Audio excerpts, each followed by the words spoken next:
Night falls over the city, lighting up the empty streets with brilliant lampposts. Meanwhile, a dark-haired young man checks his phone in front of a store's refrigerator. His hand reaches out and grabs a glass bottle of soda from the chilled shelf. Holding the drink, he agrees to pay with cash after hearing the clerk's question. The dark liquid inside the glass container sloshes gently with the movement. Right after that, a man wearing a cap praises his choice while striking the young man violently. The boy's eyes widen in shock, reflecting the image of his attacker in the dark. Crimson stains the floor as he confesses his obsession and begs to go back 1 hour in time. With agile hands on the illuminated keyboard, he warns that he will repeat his story once more. Sitting in the dark room with headphones on, the young man stares at the brilliant monitor screen. A bookshelf full of books fills the scene as he mentions famous bands and sports. On the computer screen, a man skydives, illustrating extreme sports and martial arts. Falling through the skies, the skydiver demonstrates everything the young man did to chase an adrenaline rush. Pausing his hands over the keys, he explains that he could no longer get that same excitement. Holding his headphones, the boy confesses to hitting a wall and turning to online games. Staring at the virtual city in ruins, he admits that video games were something he used to avoid. The phone screen shows 31 missed calls from his mother, explaining his distress. Wearing a tired look, the young man points out how bad habits are worse when they develop late. A huge blast of fire destroys buildings as he reveals his desire for greater stimulation. Creatures and monsters roam the streets, proving he has played through every single apocalypse game. Sparks fly through the darkness, marking the moment he names the title that excited him the most. The name of the game glows above a character observing the wreckage of a metropolis. The story begins with a flaming meteor striking the Earth and causing a massive impact. This collision destroys the planet, resulting in the sudden end of almost all humanity. A long time later, a small flower grows in the ice, signaling the end of the Ice Age. Uniformed men carry heavy boxes, trying to build safe zones to live in. The two workers continue their task, confirming that this is the foundation of the game world. 9 emblems float on the screen, representing distinct areas such as suites and even firearms. Moving the mouse, the young man notices that players can choose any area except the knife emblem. A boy with his back turned illustrates the rule where low identification numbers grant advantages. Touching a blue holographic panel, the system warns that survivors must focus on training. Urban ruins show that the real end of the world begins when the player turns 20 years old. An excited doctor raises his finger, indicating that the first 5-star phase is just practice. With a focused look, the young man thinks about skipping the boring parts to get to the real fun.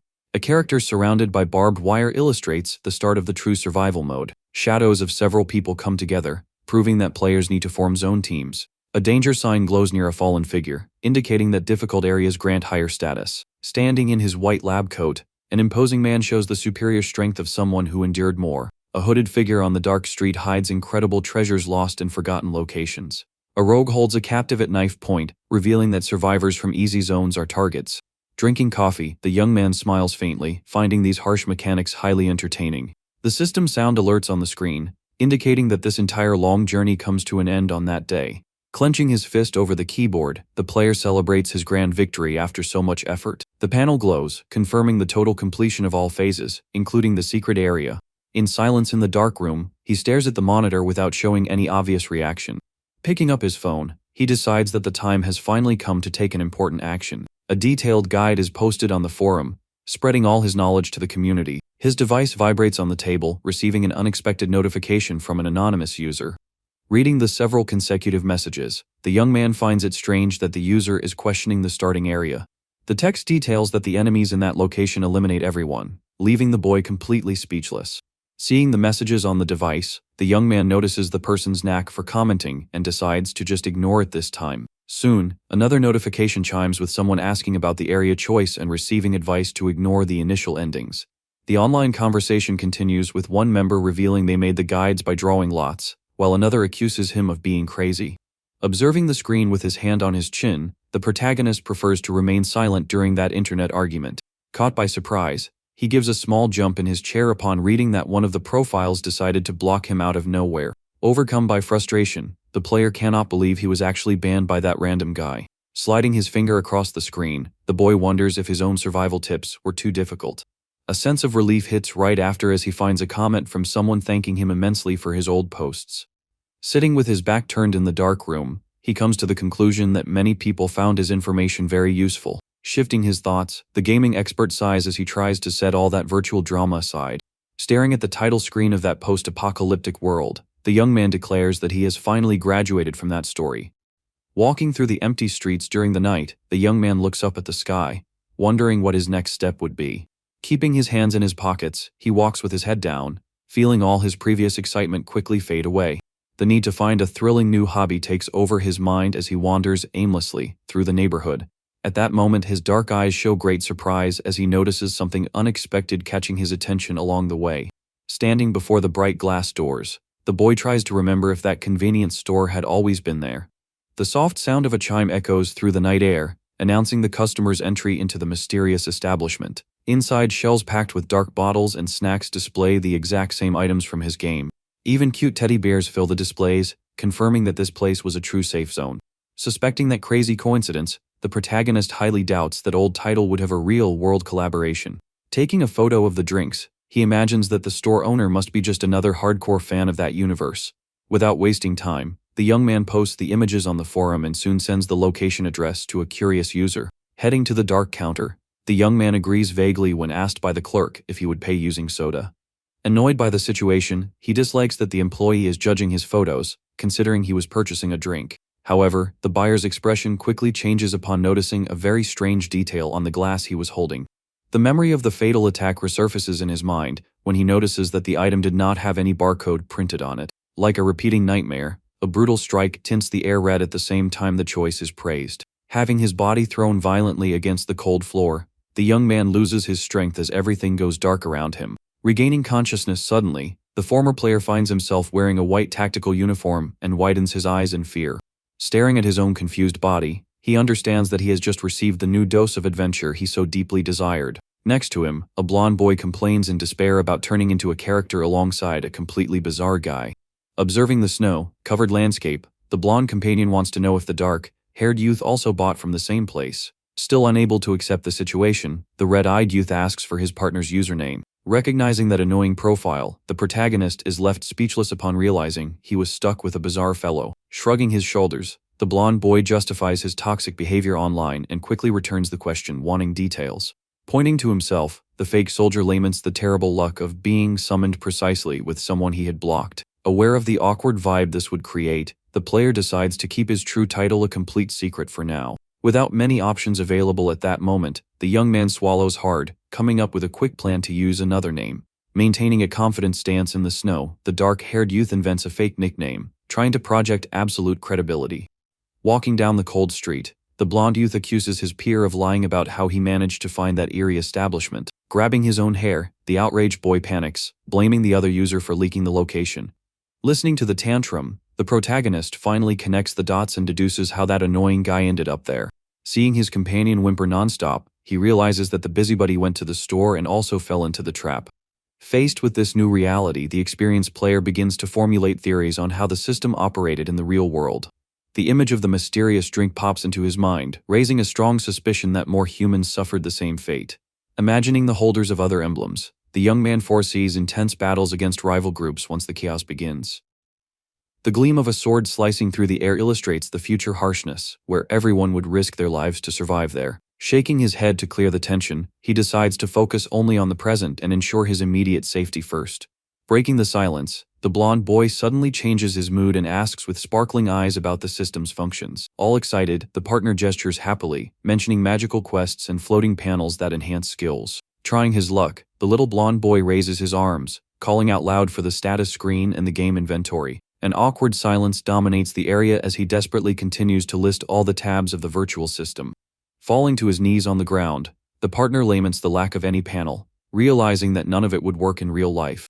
Overcome by anger, the boy finds it absurd that they were sent to that world without any special power in the bodies of children. At that moment, the protagonist hears the other say he had a good life, and mentally regrets having used so much bad language. Completely losing hope, the blonde boy sits on the cold sidewalk, letting out a long sigh of exhaustion. Regaining his composure a bit, he asks what his dark-haired friend's strategy is and how far he had gotten in the game. The dark-haired youth thinks about his actual progress, remembering that he had already completed absolutely everything up to the secret knife area. But considering that only he had achieved that feat, the expert decides to lie to match his companion's pace. With a calm face, the young man claims to have reached the unicorn phase, leaving his new partner completely shocked. Pointing his finger, the short boy accuses his peer of lying, since very few players achieved that, even among the biggest fans. Searching his memory, the blonde youth suddenly stands up, deducing that his virtual idol must also be trapped in that same universe.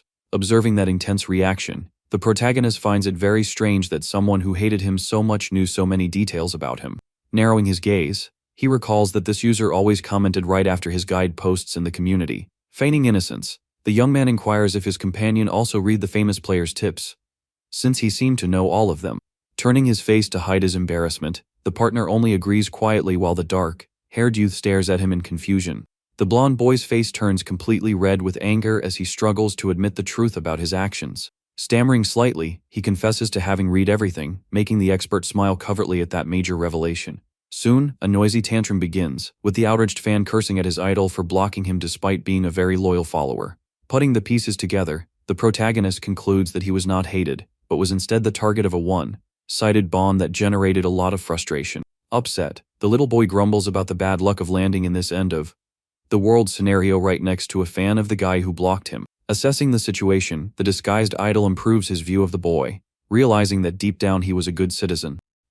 Trying to leave that uncomfortable topic behind, the blonde partner brings up the question of what they would do from now on. Breaking into a sly smile, the dark-haired youth prepares to reveal his brilliant tactic for surviving in that cold place. Staring at a massive luxury mansion covered in snow, he states that he will use the illegitimate child method to clear the scenario. This complex strategy was precisely one of the most famous guides he himself had shared in the online community before. The dangerous scenario was located in a frozen region on the borders of the continent, being heavily dominated by a cruel military faction. Surrounded by many subordinate soldiers, the base operated under the absolute orders of a very strict and terrifying commander. The plan was to trick the powerful man with the eye patch, pretending to be his bastard son to become the direct heir to all his power. A sinister aura illustrates the crazy idea while the blonde partner panics, thinking that it was certain doom. Trembling with fear, the companion tries to warn him that reality was very different from the game, and that they shouldn't risk so much. Turning his back, the protagonist tells the fearful boy to go his own way, causing immediate indignation in his companion. Walking right behind the dark-haired youth, the blonde boy tries to hide his terror, justifying that he only wanted to know if the plan would work. Commenting on the risks, he points out that tricking the commander would result in fatal punishments if the lie were discovered. A provoking tone arises when the dark-haired boy reinforces his partner's fear, receiving a scolding from the short youth in response. Walking side by side, the former player perfectly understands his ally's confused feelings in the face of so many challenges. All that madness was understandable, considering they had been sucked into a deadly game overnight. Fear was natural when being in 10-year-old bodies in an apocalyptic setting where anyone could perish quickly. Curiously, the protagonist places his hand on his own chest, realizing he did not feel a single drop of terror in the face of danger. His heart beats at a calm pace, confirming the total absence of panic despite the terrible circumstances he found himself in. Smiling slightly, he realizes that this entire real-world experience brought back the rush of dopamine he chased so much in games. Explaining the situation, he warns that he will take the risks of the plan alone, not caring at all if he ends up perishing in the end. Pointing upward, the young man raises the hypothesis that losing one's life inside there might be the grand key to returning to normal. Shocked by this line of reasoning, the partner stammers heavily, fearing that the end in the game meant permanent demise. Completely overcome by extreme emotion, the protagonist flashes a wild smile, stating that danger made everything much cooler. Faced with such madness, the blonde youth just pulls his own hair in pure despair, not knowing how to deal with his crazy companion. Sighing heavily, the companion asks what his own role would be, since the bizarre tactic no longer required extra helpers. Thinking for a few moments, the dark-eyed boy decides to find the perfect place for his fearful partner to try and live. Inquiring about the past, the dark-haired youth asks if his ally had military experience, generating only more outrage and shock. Upon hearing that his companion had just turned 20 years old, the strategist perfectly understands his spoiled boy attitude.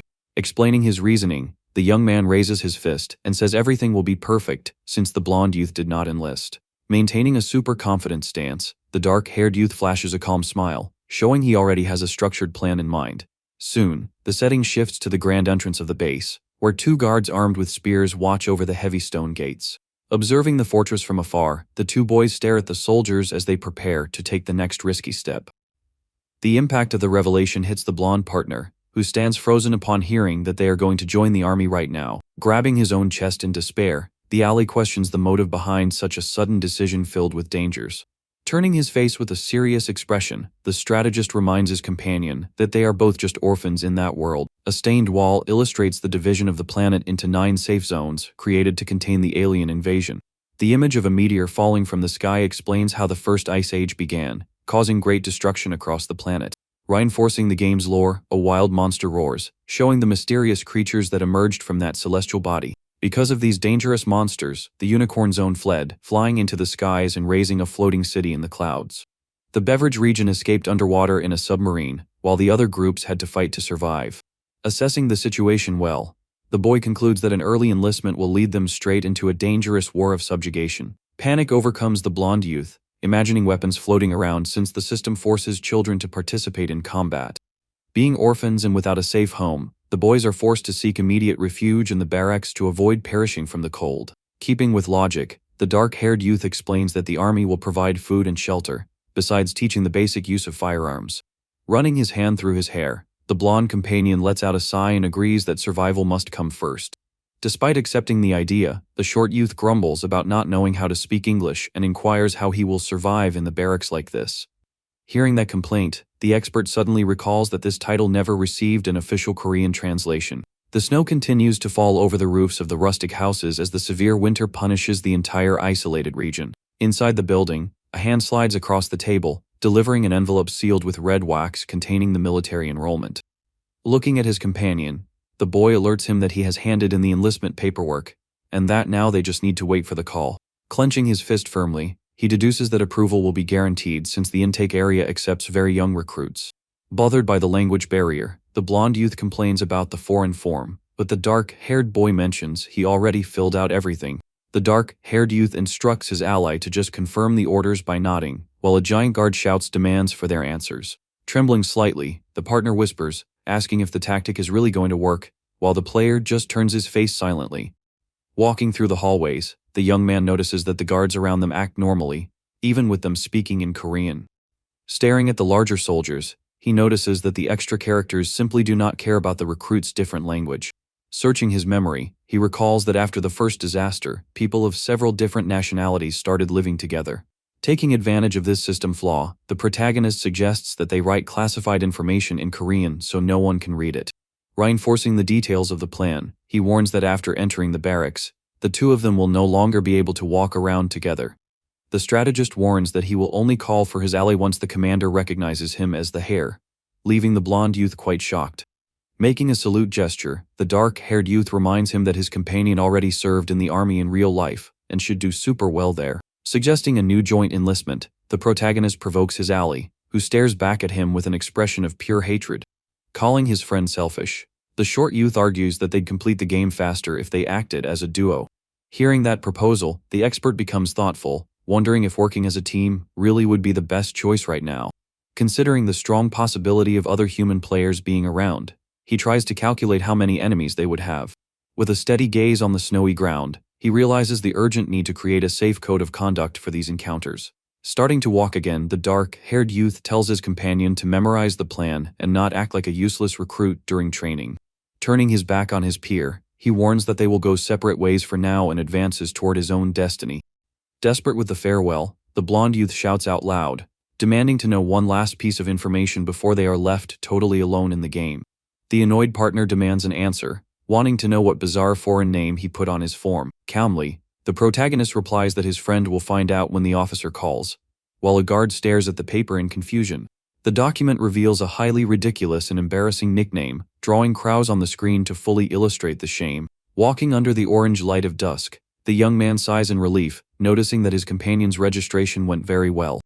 Empty bottles rest on the dry earth while the sun's rays illuminate the path, showing that the time for action is approaching. Arriving near a rustic cabin, the boy kneels on the earth, searching for the grave of an important woman.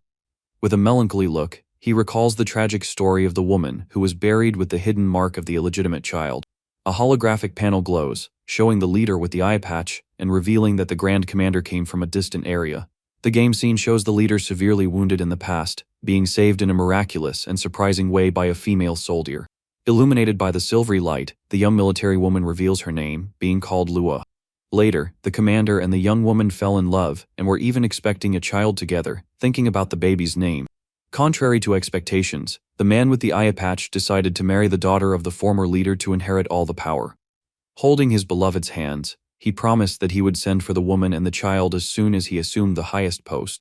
Remembering the story, the dark-haired youth laments the fact that the grand military man was never able to fulfill that romantic promise. At that time, the young soldier simply vanished in the middle of the blizzard without leaving any trace behind. Breaking the silence of his mind, the young man widens his dark eyes upon hearing a sudden noise very close by. Hidden in the shadows, the protagonist observes a villager get startled by the noise, suspecting it to be just a rat in the snow. Taking a deep breath, the strategist calms down, realizing he needs to double his alertness to avoid being caught by a mere commoner.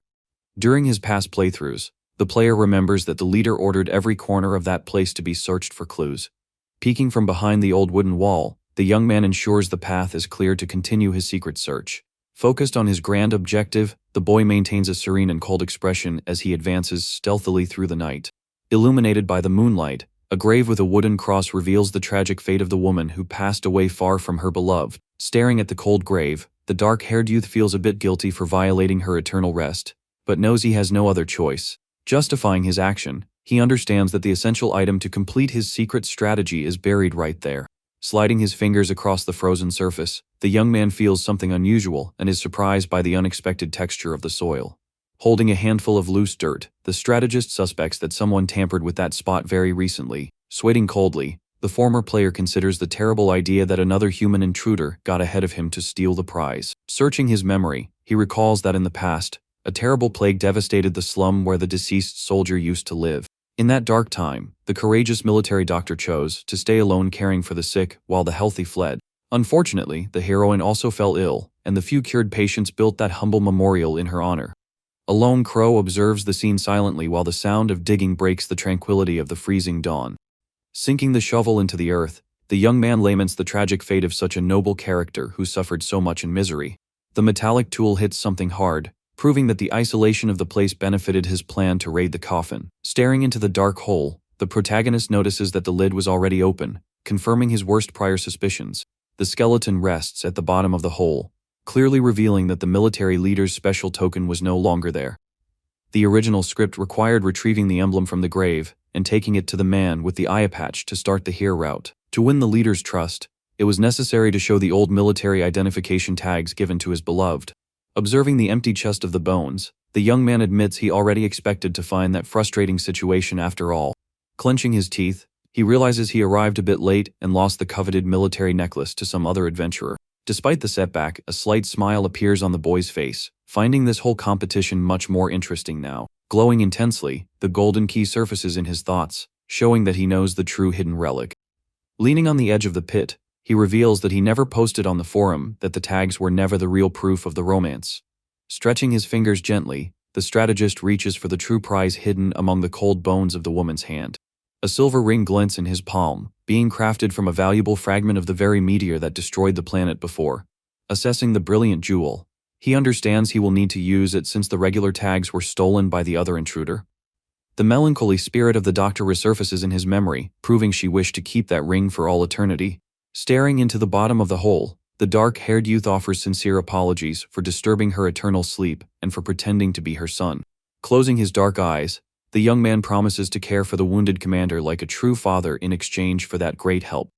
The glow of the moonstone ring reflects the boy's strong determination to do everything possible to avoid perishing on this journey. Suddenly, an intense bluish light envelopes the former player's body, marking a completely unexpected event right there. Reading the alert about the mysteries of the end of the world, the protagonist panics, fearing that the glow will attract the guards. Holographic panels appear floating in the air, unlocking some vital game functions and offering a great reward. Analyzing the blue screens, he finds the granted bonus strange and decides to check carefully if he can contact other humans. Setting the chat block aside, the strategist prefers to press the virtual button, confirming the claim of his rare prize. Scrolling down the extensive luminous list, the young man realizes that his veteran bonus allows him to inherit all previously conquered titles. An illustrated explanation demonstrates that equipping a specific title ensures the automatic affection of people linked to that fame. Selecting the class of friend of the deceased doctor, the boy prepares for the difficult encounter with the military man with the eye patch. Touching his own chin, he reasons that only a maximum veteran would gain this, leaving the other players without benefits. Sliding the valuable jewel onto his index finger, The young man internally curses the cruel entity that forced them to participate in this madness. Glowing in the air, a blue panel informs that the effects of the friendship title are being applied to the current target. Confused, the boy stares at the message and wonders upon whom the effect of that title would be acting at that moment. Reading that this only occurs near affected people, the young man finds it strange since there was only that dark skeleton. Gripping the handle of the metal shovel firmly, he prefers to maintain total silence given that bizarre situation. Deciding to ignore the mysterious warning, the strategist begins to throw the dirt back into the hole, hiding everything.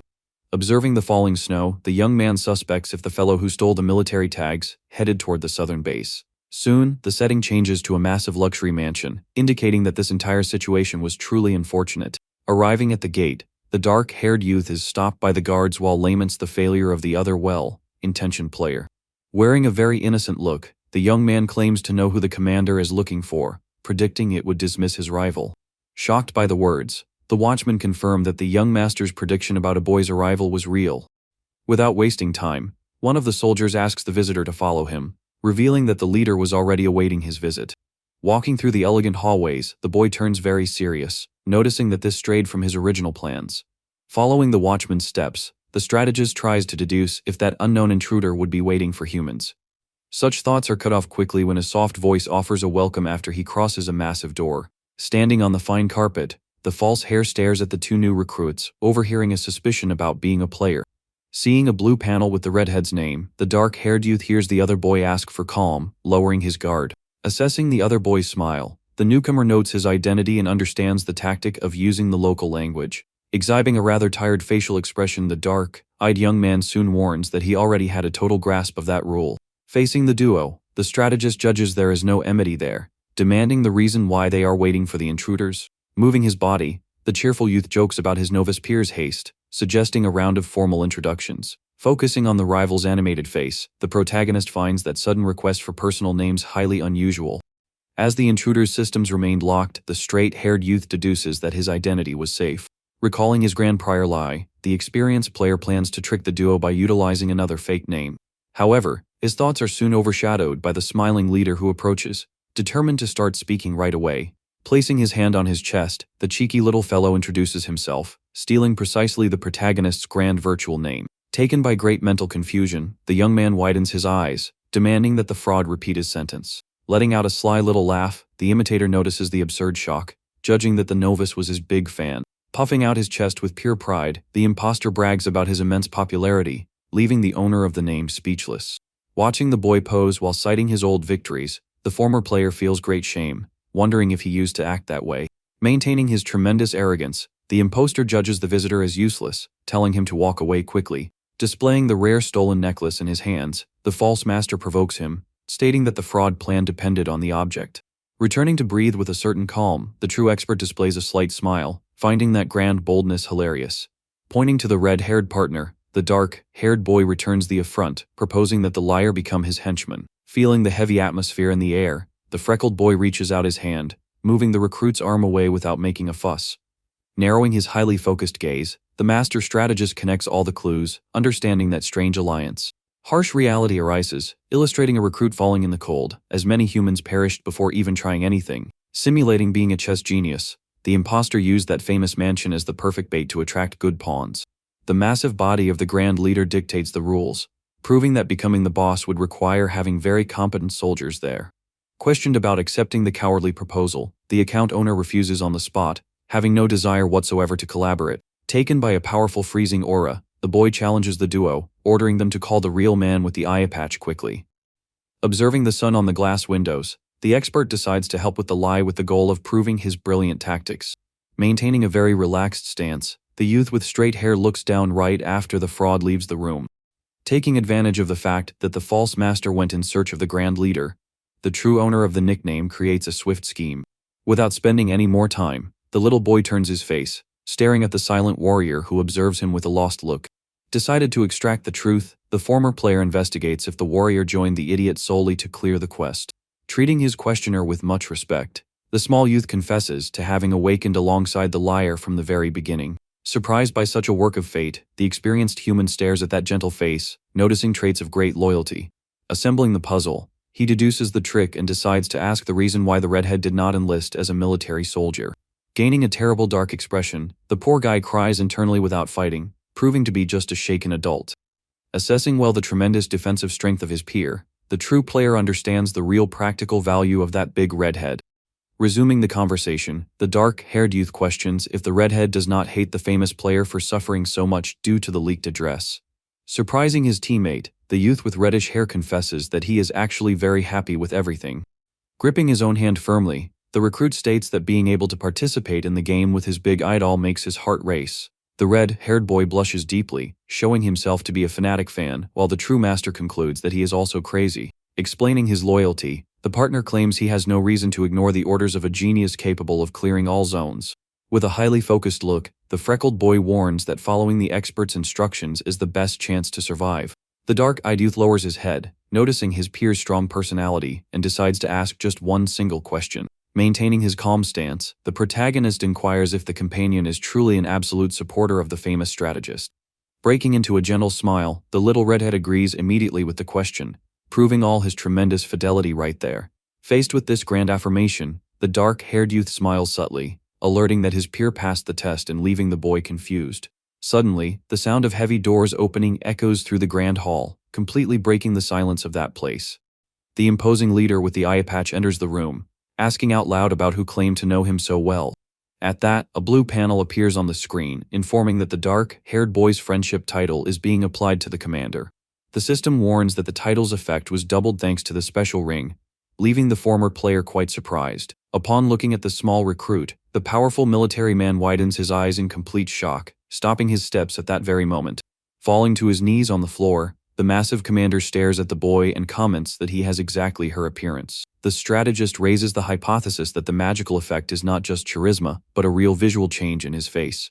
Hidden in the shadows, the false master breaks into a cold sweat, observing that entire tense vibe without being able to understand what was happening. Feigning innocence, the little boy raises his voice and calls for the leader's attention, asking him to look at an object. Opening his small hand, the protagonist reveals the old silver ring, claiming it to be a great keepsake from his mother. The man with the eye patch becomes totally paralyzed, staring at the brilliant jewel with an expression of pure emotional shock. Without understanding anything, the fraud furrows his brows, trying to find out what the real meaning of that old band could be. Stammering slightly, the commander rises abruptly and demands explanations from the boy who claimed to be his heir. Overflowing with a menacing aura, the military chief says that his beloved's ring is in the hands of a different person. Terrified by the leader's fury, the imposter screams that the proofs were the tags and accuses the recruit of having stolen the jewel from him. A terrible tension takes over the air when the commander tells the fraud to shut his mouth, paralyzing the boy with terror. The implacable man warns that he will have no mercy if he is deceived again, even if the liar is just a child. Whimpering in despair, the false master mentions that the online guide confirmed the use of the tags as the only correct item. The pale boy's face fills with cold sweat as he realizes that his grand farce was collapsing rapidly. Capitalizing on the moment of downfall, the former player stares at the intruder coldly and asks about his true identity.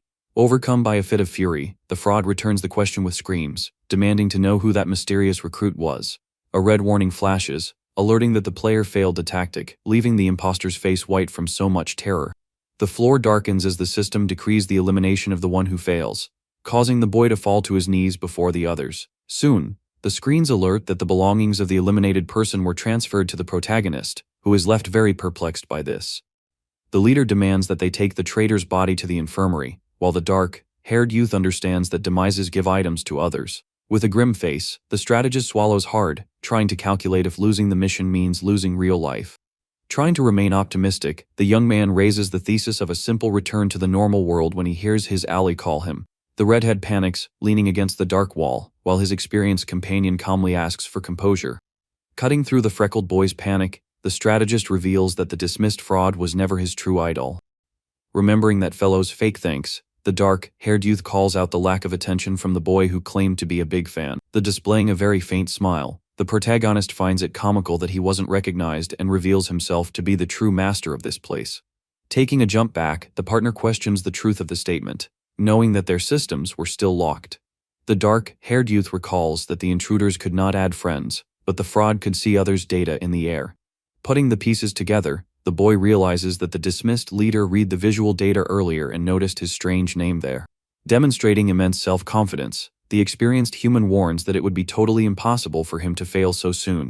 Crying comically, the red-haired ally apologizes, bowing his entire body, admitting he was foolish to believe the traitor.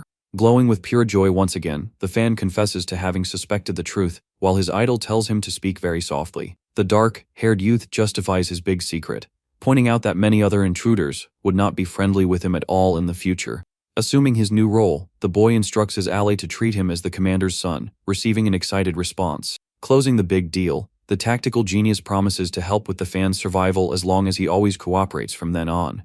The young man reflects that it is easy to manipulate his new red-haired peer to help him without the boy needing to enlist in the actual army. Staring at the massive stone walls, the master strategist recalls that the difficulty of that area was quite low at the beginning. Being just a 10-year-old child, he knows that gathering many allies is the best option to deal with distant intruders. Bringing his small hand to his pocket, the dark-haired boy prepares to take the next step of his bold plan. A brilliant panel informs of the receipt of an unprecedented quest regarding the mysteries of the end of the world, due to the ring in his hand. The former player knew that each area kept a different meteor item, and that intake zone hid precisely that ring. Enveloped by a bluish aura, he discovers that obtaining the rare object leaves him one step closer to understanding the apocalypse. Displaying a highly focused facial expression, the boy reads on the luminous screen that his main system was partially unlocked there. To unravel all the grand final secrets, the master understands he will need to gather other meteor fragments across the map. Looking at his peer, he realizes that his old goal of merely avoiding tragedy changed to unraveling the entire mystery. Displaying a sly smile, the young man confesses in his thoughts that the reality of that universe was quite different from the game. Changing the subject, the boy instructs his ally to say he was totally deceived by the fraud when the leader returned. This lie was vital because the commander would suspect the redhead, and soon the expert promises to introduce him to a new player. Highly surprised, the fan deduces that the new ally would be the user known for bad language, and the experienced player just agrees. Closing the agreement, the freckled boy ensures he will join the act when the military leader comes to interrogate him right after. Taking advantage of that short interval, the dark-eyed protagonist decides to clear up a very serious doubt with his companion. Bringing his finger to his chin, the partner raises the strong suspicion that the eliminated fraud was also an incarnated player. Curious about that statement, the dark-skinned youth listens to his ally report that many vanished after he leaked the store address. Walking through the virtual hallways, the expert recalls having gone to the eerie store, driven by his extreme curiosity. Old memories illustrate the former player crossing paths with a person who claimed to possess exactly that same fake name online. On that occasion, the person held a large knife at the counter and admitted wanting to test the worst area because of the published guide. That terrible initial location was a completely hidden zone and would require absurd skills to manage to survive inside. Hearing the old story, the fan clenches his fists, lamenting that the fraud actually bought the weapon and ended up landing in the worst place. The mark of the gleaming sword proves that the enemy landed in a hellish setting, and the protagonist feels somewhat guilty about it. Trying to shake off the immense guilt, the master thinks he shouldn't be judged for merely trying to help by sharing good tactics. Cutting through the tense mood, the freckled youth inquires if his companion also suffered a blow to the head and ended up possessing that body. Gesturing forcefully, the redhead reports that the store cashier struck his head using a heavy barcode reader. The curious fan asks if his idol wasn't hit in the same manner, but the dark-haired youth just shakes his head negatively. The image of a man raising a bottle arises in his mind, making him question the reason why he received such a brutal blow. Ignoring his own trauma, the strategist warns that it doesn't matter and asks his ally to focus on lying to the boss of this place. Suddenly, the sharp sound of heavy doors opening echoes through the place, cutting off the secret dialogue of the two boys on the spot. A young soldier enters the hall, advising in a very respectful manner that the Grand Military Commander demanded to see the dark-haired boy. Understanding that the final moment of his tactic is approaching, the master alerts that he is on his way and leaves his ally behind there. Walking fast, the small recruit enters a massive dining room and goes to the long, elegant table illuminated by the afternoon sun. Deducing that the title had a powerful effect, he apologizes for the long delay while pulling out the heavy chair to sit down. Sitting at the head of the table, the leader with the eye patch alerts that he sent the other boy away and calls the protagonist by his own son's name. The veteran reveals having searched for the doctor and the boy for many years in the blizzards of that isolated continent. Staring at the little one with his head down, the man wants to know the mother's whereabouts, and the boy replies that she remained in the slums. A brutal shock stamps the military man's face when the hare points out that this location shelters the humble grave of the deceased young woman. Knowing that his love was already dead, the veteran grips the handle of the fork on the table tightly, trying to endure the chest pain. Feeling the weight of his tremendous failure, the big man states that he wishes to spend the coming years compensating for the youth's great loss. The master of tactics stares at the man steadily, listening to the words that confirm the success of the secret illegitimate son quest in the game. The virtual screen vibrates, informing that the boy has the right to choose 3 major rewards, leaving him highly excited on the spot. In the court of mental judgments, the protagonist understands he needs to choose the right prizes to dominate that massive base. The military chief asks the boy to speak his first wish, and the player thinks that this initial reward was already well decided. Looking upward in a melancholy way, the false heir uses all his theatrical talent to ask that the veteran visit the grave. The youth knows that sending the leader to the slum frequently will yield several magical succession points for him in the long run. Moved by the sad request, the man with the eye patch closes his eyes, confirming that he will surely do so from that day forward. The screen displays 2 remaining choices, and the boy squeezes his shirt, thinking very carefully about the next advantages he will ask for. Keeping the environment silent, the Grand Leader cleans his own hand using a cloth and waits attentively for the false heir's final requests. The man with the eye patch initiates the conversation, drawing the boy's attention to speak about the first major request. With that, the leader suggests that they eat first, while elegant plates with meat and fine breads fill the table there. Analyzing the meal, the youth notices many ingredients that are extremely rare to find in that universe of ice and chaos. The veteran alerts that he prepared everything with a certain haste, but the boy thanks him, stating it is very bountiful and savory. Meanwhile, the red-haired recruit begs for forgiveness in the next room, showing that the brilliant lie worked very well. Capitalizing on the peaceful moment, the false heir takes a bite of soft bread to enjoy that fine banquet. But a powerful surprise takes hold of the boy, who widens his dark eyes and swiftly grabs his own injured hand. Staring at his own fingers, he notices in shock that a wand vanished out of nowhere, even without having swallowed the food. Taken by the sudden shock, the strategist rests his hands on the table, pushing back the heavy chair in a sharp movement. The big man raises his face, quite startled by the abrupt reaction, making the boy fear he had been unmasked. Holding the recruit's arm, the military man assesses the fair skin and ensures he is certain he isn't seeing things alone. The palm of the smaller hand appears on the screen, proving that the old scars vanished completely, leaving no mark. Pulling his arm back, the master of tactics becomes confused, confirming the miraculous regeneration of the serious wound. Comparing the past damage with the flawless skin, the player understands that the healing in fact occurred in the blink of an eye. The youth connects the dots, remembering that the bread vanished into thin air just like in a virtual game where items heal wounds instantly. A massive frozen tower illustrates the youth's thoughts as he notices that everything followed a strange path since his arrival. Recalling the heavy friction with the blonde recruit, the master realizes that his body has not felt hunger a single time up to this moment. Virtual panels glow in his mind, proving that eating food serves solely to recover health points. Glowing virtual codes outline the young man, confirming that the past mechanics are active in the real universe. The boy's leg emits a blue glow, proving it is possible to heal wounds without needing to suffer from great hunger. Displaying a charming side smile, the novice discovers that the fabulous advantage applies to absolutely every intruder. Planning to test the extreme limits of regeneration, the veteran designs to demand a little help from his new red-haired ally.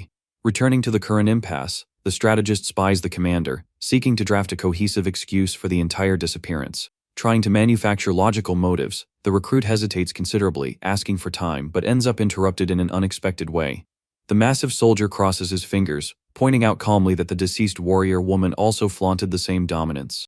Opening his vulnerable side, the leader reveals the fact that several little children sought to prove fake genetic bonds there. Narrowing his only healthy eye, the powerful chief laments the sad occurrence, reaffirming their swindling instinct. A massive crystal chalice emits reflections of a kind woman, while the father expresses immense gratitude for his arrival. The exquisite hall returns to freezing silence, with the recruit tasting pure teas, ignoring all the man's emotional baggage. Digesting well the weight of so many surprises, the artful boy sighs softly, labeling such a situation absolute madness. Pulling up deep files, the connoisseur focuses on recalling that no original models existed based on true healing power. The dark lines of a long feminine overcoat arise in his thoughts, wondering if the young woman harbored intruder ties. Being very grateful for sustaining disguises perfectly, the youth lowers his gaze, aware of the colossal dilemmas ahead. The famous silver ring floats, resplending pure charm between the old couple, marking unforgettable memories. The smiling girl carries many secrets, forcing the former player to question if she truly held that power. Considering safe ways to gather information, the artful youth tries to map out calm questions, avoiding raising suspicions. The veteran's severe face serves as a natural shield, dictating that this is terrain far too toxic for careless steps.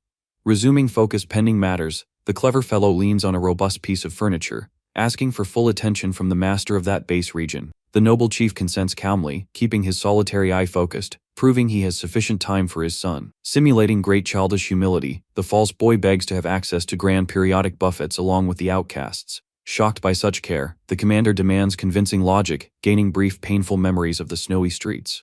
Reinforcing the sensitive drama, the outsider praises the rich delicacies offered, begging to donate small portions of the abundance. Using the fine festive banquet, the master will closely observe who manages to absorb the food without chewing, unmasking humans. Grouping the worst allies at that bountiful buffet, the strategist notes that recruiting the rebellious blonde boy will become very easy. Casting genius glances, the astute kid understands he will secure good submissive crumbs, tying his morale to an angelic level. The glorious achievement requested only the short advance of that solitary soldier who presses his own chin, immersed in this. Analyzing the faction's political rules, the boy foresees that such acts of kindness take large chunks of gold from the armored fort. Resting his forehead, the eminent expert pushes the pure liquid down his throat, declaring them to be just simple achievable favors.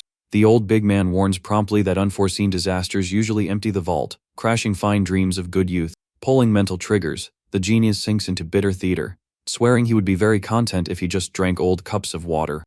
Explaining his sad logic, the boy says he used to eat snow on the street because it cost nothing, leaving the leader shocked.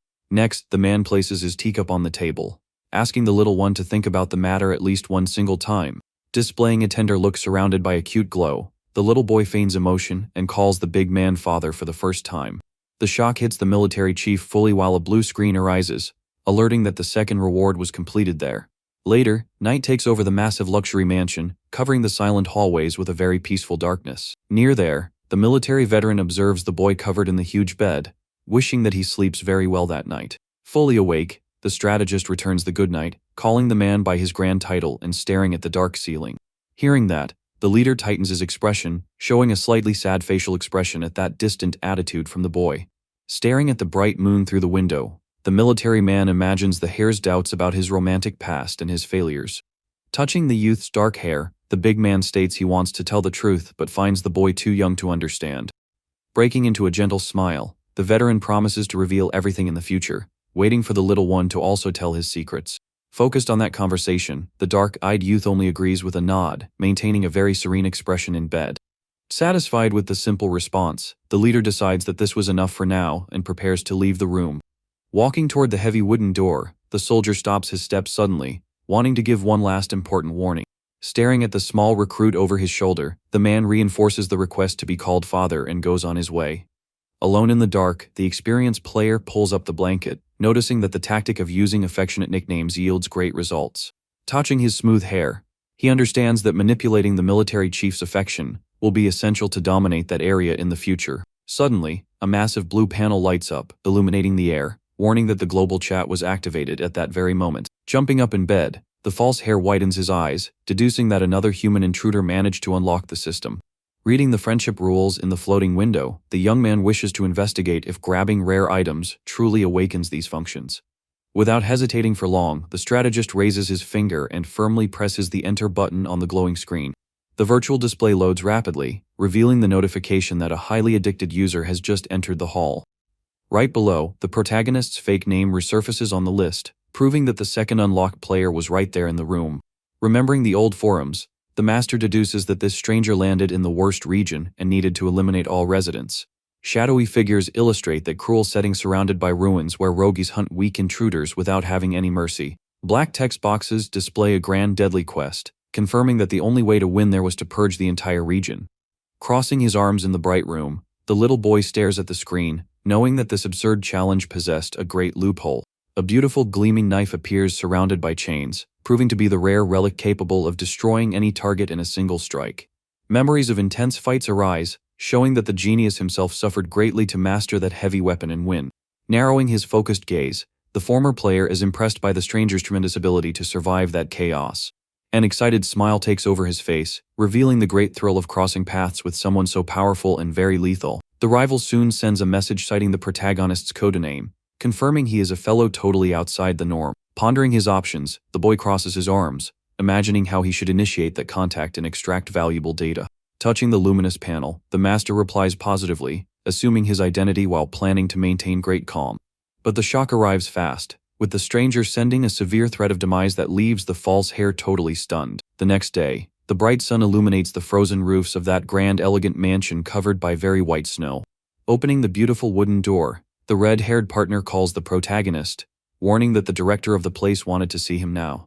Standing near the massive bright window, the young recruit turns slightly, keeping his arms crossed in a very calm manner. Displaying his usual serene expression, the youth with straight hair inquires of his freckled partner about the destination of that walk. Recalling his memories, he remembers the lies from last night where he tried to make an alliance with the rogue from the virtual chat. In the conversation, the former player sent major secret tips to prove his good value, but the enemy ignored the peace flag. Displaying a body covered in shadows, the rogue swore to hunt him down if he survived, proving he held a totally deadly grudge. Staring at the powerful virtual glow, the small recruit tries to cheer himself up, thinking that hatred will serve as a driving force for the guy. Acting with great boldness, the master of tactics passed his real location, challenging the aggressor to try and come for his head. Walking near the massive stone pillars outside the house, the young man laments not having received any major response since yesterday. Passing through the open courtyard, the genius deduces that his rival must be quite busy when a powerful voice echoes, cutting through his mind. Widening his dark eyes slightly, the little boy focuses his vision on a massive, slender soldier with long gray hair tied up. Turning his elegant face, the man with glasses reports having run into a false heir before, revealing himself to be the director of the barracks. Analyzing the subject's totally proud manner, the boy realizes that dealing with that noble assistant will be a major challenge. Chaotic virtual marks arise, highlighting that eliminating this annoyance with harsh methods used to be the best way out in matches. Walking across the stone courtyard, the director with glasses warns that the boy needs to demonstrate respect even while being the true son. Turning his face, the lieutenant points out that the official wife is the blonde lady, making the small recruit just a mere bastard there. Staring at the slender man, the youth concludes that he remains identical to the game, deciding not to eliminate this target this time. Being a former child soldier, the director used to have a difficult temper, but won great military respect for his competence. In the depths of his heart, the strict assistant harbored the massive hidden desire to build a very loving and welcoming family. Holding a heavy rifle in the blizzard, the gray-haired man maintained this strong dream of having generations united by warm bonds. But this desire had to wait when a beautiful woman crossed his path suddenly, catching his attention with much calm. Extending a small white handkerchief, the beautiful girl with silvery hair revealed herself to be the direct daughter of the barracks' former leader. The young soldier's gaze locked behind the lenses of his glasses, indicating that this sweet encounter shook his feelings there. Flapping in the wind, the military flag illustrated the young man's belief that his emotion was born solely from her noble status. Observing the lady from afar, the warrior viewed this romance as a foolish dream, fearing to own up to his passion for the noble hair. Trying to clear this warmth from his chest, the lone guard decided to focus totally on his work, surrounded by papers and weapons. Standing watch near the door, the dedicated assistant concealed all his passion just to manage to protect the young woman's home. However, the situation changed sharply when the current big man with the eye patch arrived at the base, meeting the beautiful albino girl. Floating in the dark, a silver medal marks the day this outsider married the girl and stole the highest post of the region. Being promoted to the post of right-hand man, the guard with glasses discovered the cruel truth, observing the new leader from behind. Staring at the sad face of the lady with light hair, the soldier realized that this union served only interests of power. Taken by a great outrage, the gray-haired squire called for the chief, demanding to talk about that serious couple problem. Arguing in the large illuminated room, the assistant throws in his superior's face that he never nurtured real love for his noble wife. Gesturing with much firmness, the director praises the big man's tactical capabilities, but demands the annulment of that fake romance. Maintaining his serene stance, the veteran thanks him for the fake praise, noticing something quite peculiar in his right-hand man's speech. Looking at the old medals of merit, the leader finds it strange for a talent to focus on the girl's divorce before coveting power. Surprising the guard with glasses, the one-eyed sovereign reveals he feels no true attraction for the woman with long hair. Closing his tired eye, the powerful big man reports he is just waiting for the glorious day of reuniting with his lost family. A white dove crosses the blue skies, symbolizing the future peace of the lady who would be freed as soon as the new hair assumed. Leaving the lieutenant shocked, the giant with the eye patch capitalizes on the confusion, deciding to clear a major doubt with his subordinate. Breaking the trance of these old memories, the small strategist opens his mouth, interrupting his steps in the middle of the cold snow. Uniting the facts, the little boy recites exactly the same romantic question that the old general asked the guard back in that ancient era. Taken by shock, the director steps back a pace, sweating coldly for finding it impossible for that child to know of this major secret of his. Staring at the black boots, the kid assumes his false role of bastard, ensuring he perfectly understands the lieutenant's mind. Placing his hand on his chest, the genius plays dirty, pretending to share this same vulnerable desire, just to hook the useful warrior. Observing the massive mansion, the false boy decrees with much certainty that he will pull that relentless military man onto his ally team. Disguising his manipulative stance, the kid diverts his dark gaze, fearing he exaggerated too much in his highly emotional performance. Gaining a respectful bow from the man with glasses, the master notes the tremendous success of the maneuver, relaxing his stance there. Suddenly, the sharp sound of a virtual notification fills the environment, alerting about something mysterious on the bright screens. A shower of strange new codenames invades the old chat, illuminating everything and leaving the protagonist quite startled. Analyzing the floating magical messages, he finds this rapid spike of humans unlocking powers in such a short moment strange. Searching for a name, the boy soon finds the main culprit for leaking that entire cursed address in the old internet group. Displaying a wicked smile, the expert offers his welcome, aware that the brutal psychopath would feel much anger toward this other guy. Proving his knave nature, the culprit sends highly excited messages, celebrating finding another addict there in the universe. The massive blue screen stretches in the air, showing several other silly users revealing great idolatry for the famous master of guides. Upon reading that idiot's proud confession about having sent everyone to the store of death, the experienced player is left very speechless. Surrounded by very cute icons, the main culprit demonstrates living in a fairy tale, totally ignoring the gravity of the place. A terrible shower of flaming meteors illustrates the future disaster where the weakest areas will suffer major fatal attacks. Foreseeing the tremendous chaos, the system requires residents to migrate toward much more dangerous corners to try and shelter themselves. Seeing the avatars sleeping happily, the boy laments the fact that the majority always focuses on initial comfort, ending up heavily massacred. Being the best of all, the young man uses a formal tone and demands that each rookie human report their current locations very quickly. In immediate response, one of the subjects reports inhabiting the base of love, filling the air with highly cheerful bright hearts.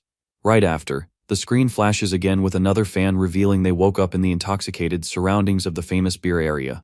Reading more bizarre names, the protagonist finds out about locations of chicken and even of illegal substances, yielding immense jokes there. Reading the messages on the floating screen, the boy discovers that the veterans find the knife area an incredibly dangerous region. Right below, one of the intruders alerts that he is in the cigarette zone, displaying a pipe emblem that confirms it is a very easy location. Giving a slight smile, the strategist wishes that his ally does not lose his life, as he would need to meet him very soon. Assessing well his partner's relaxed attitude, the dark-haired youth concludes that he likes this tranquil way of dealing with danger very much. Shifting his focus, the young man cites the panel upon noticing the other user named Dentist, completely doubting the famous master's reputation. Staring at the luminous screen, the false hair perceives that the fearful intruder possesses much difficulty in trusting others there. Trying to help, a veteran alerts the novice about the immense chance to trade good tips with the grand specialist of the game. Thinking well, the boy understands that revealing the zones now would not cause problems, since no one would manage to meet each other anytime soon. Totally confused, Dentist inquires about the meaning of that, drawing good laughs from the group that perceives his great innocence. Putting the pieces together, the master recalls a clinic near the Erie store, deducing that the poor guy was pulled in by pure bad luck. The gleaming emblem arises, confirming that the sweet zone was the most probable destination for someone so clueless in that universe. Focused on reading, the strategist feels a great relief, knowing that this sugary region was a very calm environment. Capitalizing on the good engagement of the conversation, the dark-eyed youth decides to clear up a very serious doubt with the entire group. The image of a skeleton holding the rare stone illustrates the player's grand suspicion about unlocking the magical system. Questioning about the space artifacts, the young man discovers that one peer possesses beautiful earrings and another carries a mystic weapon.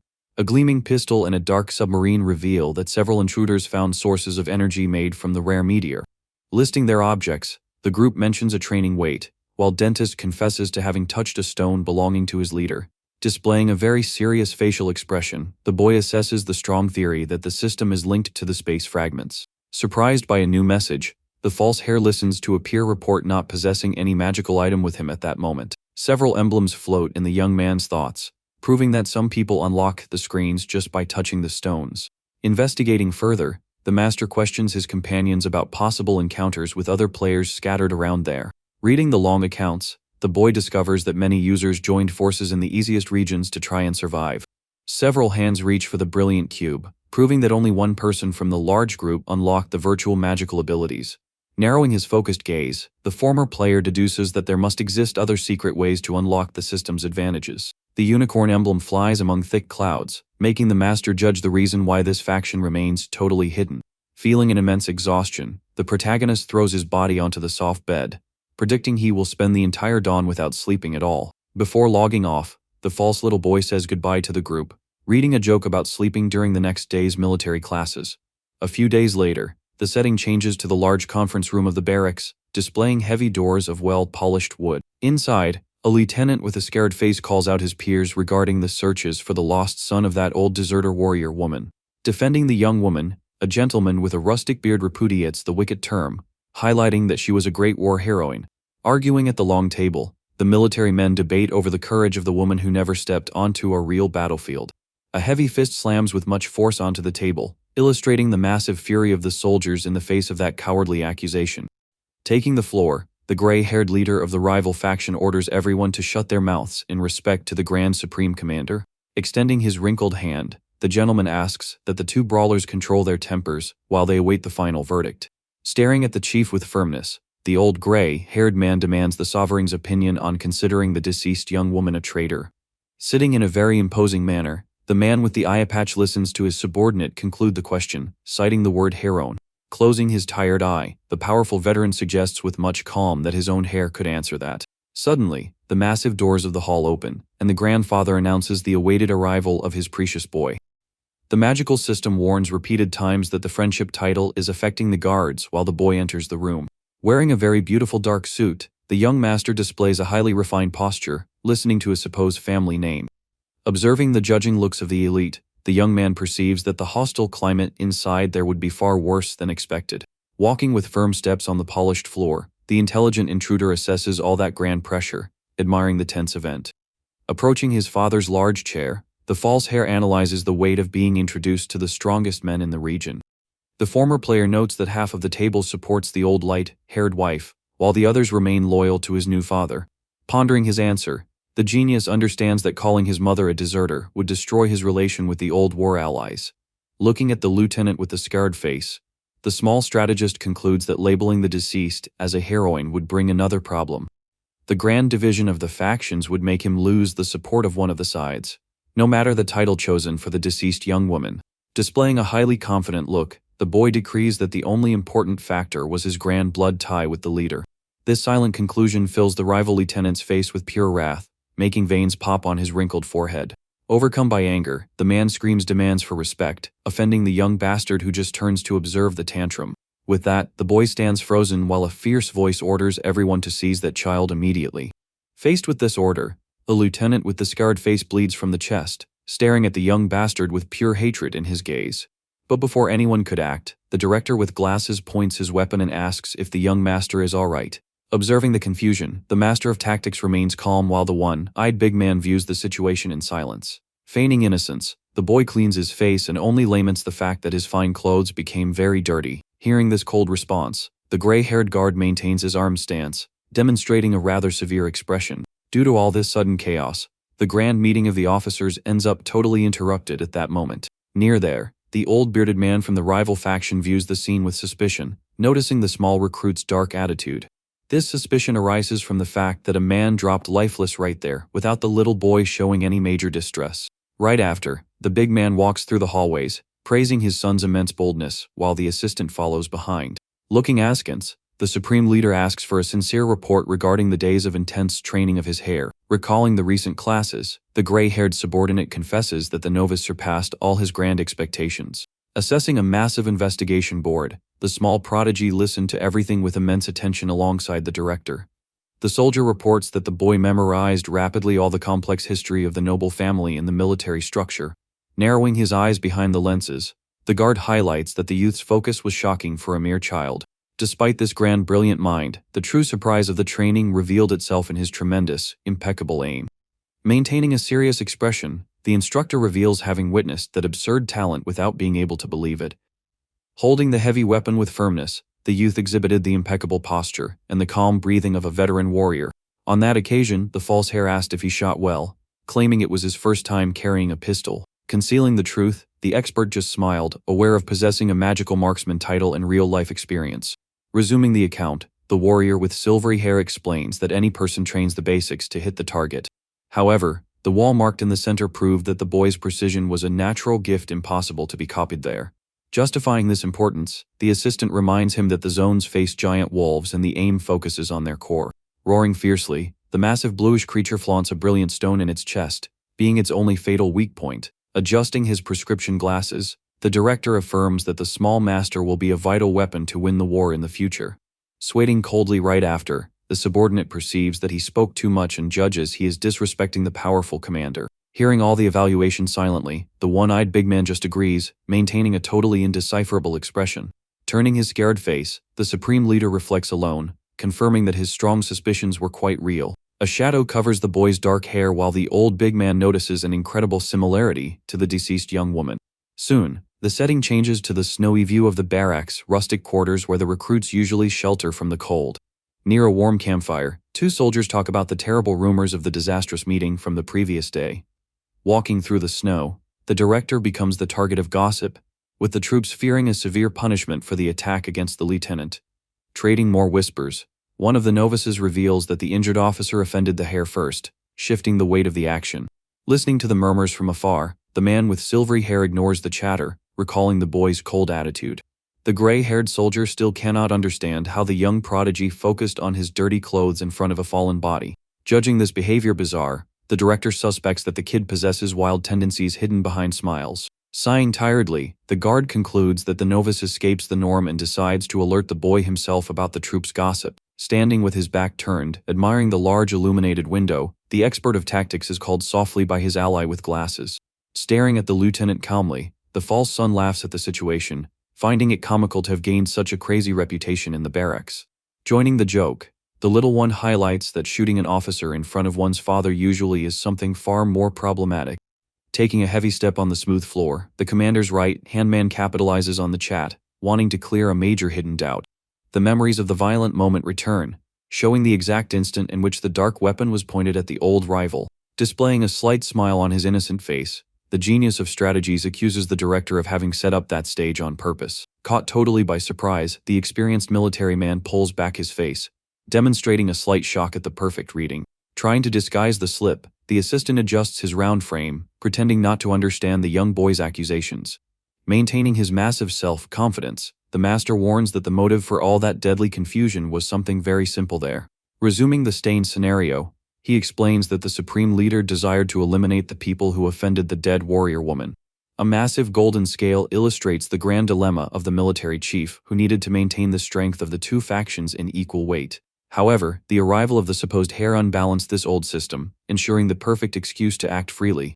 Staring at the fallen body of the old lieutenant, the strategist reports that offending the novice turned into a free pass for punishment. With this, the one-eyed big man displays a grim face, decreeing that the offenders will pay with their own lives. Staring at the clothes soiled with red, the man suggests that the master made a secret agreement to eliminate offenders. Observing the snow through the window, the youth listens to the fact that the attack helped to stifle the old gossip about him being a bastard. Assessing this grand theory, the director with glasses highlights being an ally of the rival wife, questioning so much confidence. Turning his body, the youth agrees with that, remembering that because he is the deserter's son, he turned into a major problem there. Maintaining a tender look, the false hair highlights being the leader's blood and recalls the promise made to the guard in the past. Illuminated by a warm light, the boy ensures that he will become the direct successor of that cold base's grand commander. Bringing memories of the lady with light hair, he concludes the plan, ensuring he will free the woman from this long burden. Standing in front of the imposing man, the little one confesses that he trusts blindly in the guard's total devotion to the lady. Rendered by the speech, the gray-haired warrior praises the small prodigy's excellent political instincts in the old meetings. Giving a cute smile, the strategist shifts the topic, citing the grand monthly banquet made for the children there. Assuming a serious stance, the subordinate confirms the future event while the boy thinks about this strong interest. Noticing the much warmer mood, the youth reports his strong intention to prepare the party's food using his own hands. Touching his chin, the man approves of the classic idea of cooking to conquer hearts, praising the novice's mind. Shadows of the children illustrate the boy's reasoning regarding the real necessity of winning the pure respect of these novices. Glowing red in the dark, the magical star dictates the player's new goal to show his true support to the weak. A glorious image displays the master leading the pack, proving that everyone will follow his commands at the end of times. Aware of this necessity, the guard awaits orders with crossed arms, with much calm. Offering help, the veteran cites kitchen duties, while the purple icon decrees that the hunt would be the first step. Totally surprised by that unexpected idea, the man with glasses questions the order in a rather confused manner there. Maintaining his serene look, the boy with dark hair displays a very confident smile in the face of that small doubt from the guard. Turning his face in a subtle way, the small strategist reaffirms with much certainty that the hunt will be the initial phase. Later, the boy observes the frozen environment, trying to get used to the heavy quest that he himself had created. Walking in the middle of the deep snow, the duo leaves large footprints through the brush while the youth judges everything pure madness. Holding the dark rifle, the gray-haired man questions the suicidal attitude of leaving the armed base carrying only a single weapon. Releasing a cold breath from his mouth, the recruit loads his heavy rifle, telling his adult ally to calm down during the hunt. Stepping firmly on the cold ground, the guard assumes great fear of injuries, noticing that the little boy ironizes such kindness. The furious aura of the one-eyed big man arises, proving that the assistant would be killed if his grand hair suffered damage. Observing the dry branches covered by ice, the youth tries to convince his startled partner to focus on the final prize. Staring at the lieutenant, the young man claims that gathering ingredients with one's own hands will make the party much more genuine. Agreeing with the beautiful, warm reasoning, the soldier sighs, knowing that the mission's lack of safety was major there. Taken by anxiety, the guard grumbles about the risk of the first hunt falling on his back if the worst happens there. Somewhat irritated, the little boy affirms being an honored member, demanding the end of all that cowardly tantrum at the moment. Confident, the hare ensures he has already defeated abominations without weapons, offending the pride of the panting veteran in the snow. Thinking fast, the master judges that acting alone would be easy, but knows he needs the witness for future quests. Assessing the director's skills, the youth understands that the trust of the others will depend on this massive visual proof there. To prove his gift, the genius finds a cute horned rabbit, perfect to inaugurate the grand day of coals. Preventing the guard's aim, the small intruder highlights that this beautiful little rabbit would not serve his grand purposes. Without hesitating, the young man runs the sharp knife across his own hand, pouring fresh blood before the shocked look of the gray-haired man. Shaking his injured fingers, the boy orders the soldier to stay very quiet so as not to scare off the true giant prey from there. Faced with the strong scent, the two enter total alert, listening to something coming from the middle of the large, silent trees. Suddenly, a massive gray hoof crushes the layer of snow, revealing the owner of heavy steps breaking the branches. Startling the adult lieutenant, an abyssal beast looking like a large boar demonstrates all its immense angry facial expression. Fearing that animal colossus, the experienced warrior alerts to the massive dangers of the fight, demanding precaution from the recruit. The panel displays the calm nature of the beast, focused only on gathering crawling animals, never facing dangerous opponents. Emitting a deafening bellow, the colossus displays its small sharp tusks, piercing the calm of the isolated forests. With his weapon locked, the soldier notes that the blood served as a simple bait, suggesting calmer methods without pain. Explaining that the beast captures subtle odors, the small master points his dark barrel, revealing that easy tricks would fail. Supporting his rifle in an implacable manner, the little boy pushes the adult away, assuming all the harsh responsibility of that hunt. The mystic ammunition sparkles, unlocking the expert's immense destructive magic, ensuring the perfect target in that deadly chaos. The monster in fury plunges toward the boy, who understands how these beasts attack in a moment of pure tension. At that instant, the brilliant blue jewel in the beast's chest glints intensely, illuminating the darkness of the cold forest. Maintaining calm, the experienced marksman raises the weapon with a focused look and provokes the beast to approach more. A shot sound echoes rapidly while the piercing bullet rips through the freezing wind toward the giant flying target. Following the scene, the gray-haired director lets out a grumble of surprise, becoming stunned by such precision from the boy. Satisfied with his perfect shot, the youth lowers the rifle barrel and decrees that this brief hunt was already enough. Soon the setting changes, displaying the massive luxury facade of the grand military mansion illuminated by a very blue sky. Near there, a group of small recruits stares at the place with timid expressions, feeling confused by the invitation. Thanking everyone for their presence, the organizer displays the large platters full of bountiful meat and fresh vegetables. Wearing a dark apron, the young host smiles, asking the children to eat without any fear of running out of everything. Rapidly, the child soldiers gather at the long wooden table, laughing happily while devouring the bountiful meal. Grilling the meats, the little blonde ally criticizes the guests, while the protagonist reminds him that they do not taste the flavor. Turning the hot slices on the grill, the cook alerts that the dish is almost ready, winning the dark-haired youth's approval. Suddenly, a red-haired recruit lowers his head in an excited bow, startling the other two who work there. Introducing his massive bizarre codename, the freckled fan requests permission to become the newest lackey of the blonde boy. Overcome by anger, the little boy curses at the redhead, telling him to back off while questioning the nerve of that novice. Analyzing the ranks, the former player notes that the freckled boy has already served and inquires if he possesses experience with weapons. Praising his fellow cook, the redhead affirms that he must shoot very well for already being a user with skills. The master of tactics panics, telling the dumb fan to shut his mouth so as not to expose the true identity of everyone. Sighing in relief for not drawing attention, the dark-haired youth decrees the start of the exchange of major tips, calling upon the young redhead. Highly excited, the fan reports his current watch duty at the commander's base, claiming to receive excellent treatment there. Maintaining the chat's focus, the boy with dark hair asks if he heard anything classified, and the redhead confirms quickly. A fanciful memory arises, showing the feared general of the barracks in a rather romantic attitude with a woman. Creating suspense, the novice reveals the love affair of the old warrior, leaving the two listeners with bored faces. Ignoring the useless gossip, the strategist presses the blonde youth about warfare tactics while the fan backs away feeling the rejection. Sweating from nervousness, the cook confesses that he might need to go fight soon on the front lines, yielding shock in the redhead. Assessing the mood, the team leader reminds them that these difficult fights only happen when the snow layer turns thick. Turning his face, the dark-haired youth demands to know the news from his partner, who pulls a magical artifact from inside his cold clothing.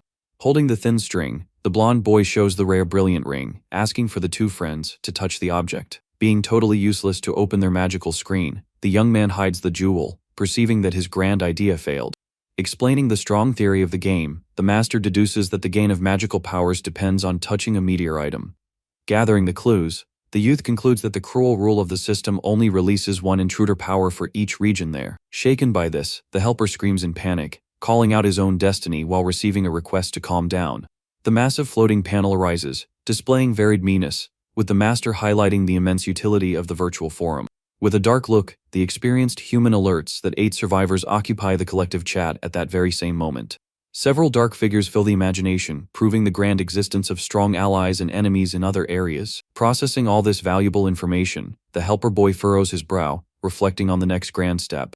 Resuming the bickering, the blonde youth questions the whereabouts of that dangerous rival, not understanding the focus on the deadly rogue. Looking at the ground, the master affirms that he plans to reveal himself to the assassin at the moment he collects his major favors. Totally irritated, the companion turns his face, crossing his arms and grumbling about not having received credit for the tip. Nodding to the other children, the red-haired alley confirms the fact of that quartet being the only unlocked group in the territory. Focusing on the meats being prepared on the hot fire, the leader agrees with the novice about being alone in the intake area. However, the small genius's mind does not rest, raising a risky hypothesis that would change the whole story forever. The immense dark shadow of the full moon invades his thoughts, illustrating the suspicion that the deceased warrior woman was human. Static with the absurd rumor, the kitchen helper demands to know more details about the mother of that strong companion of his. Justifying the thought, the little boy remembers the military comments and reports that the woman also had Asian traits.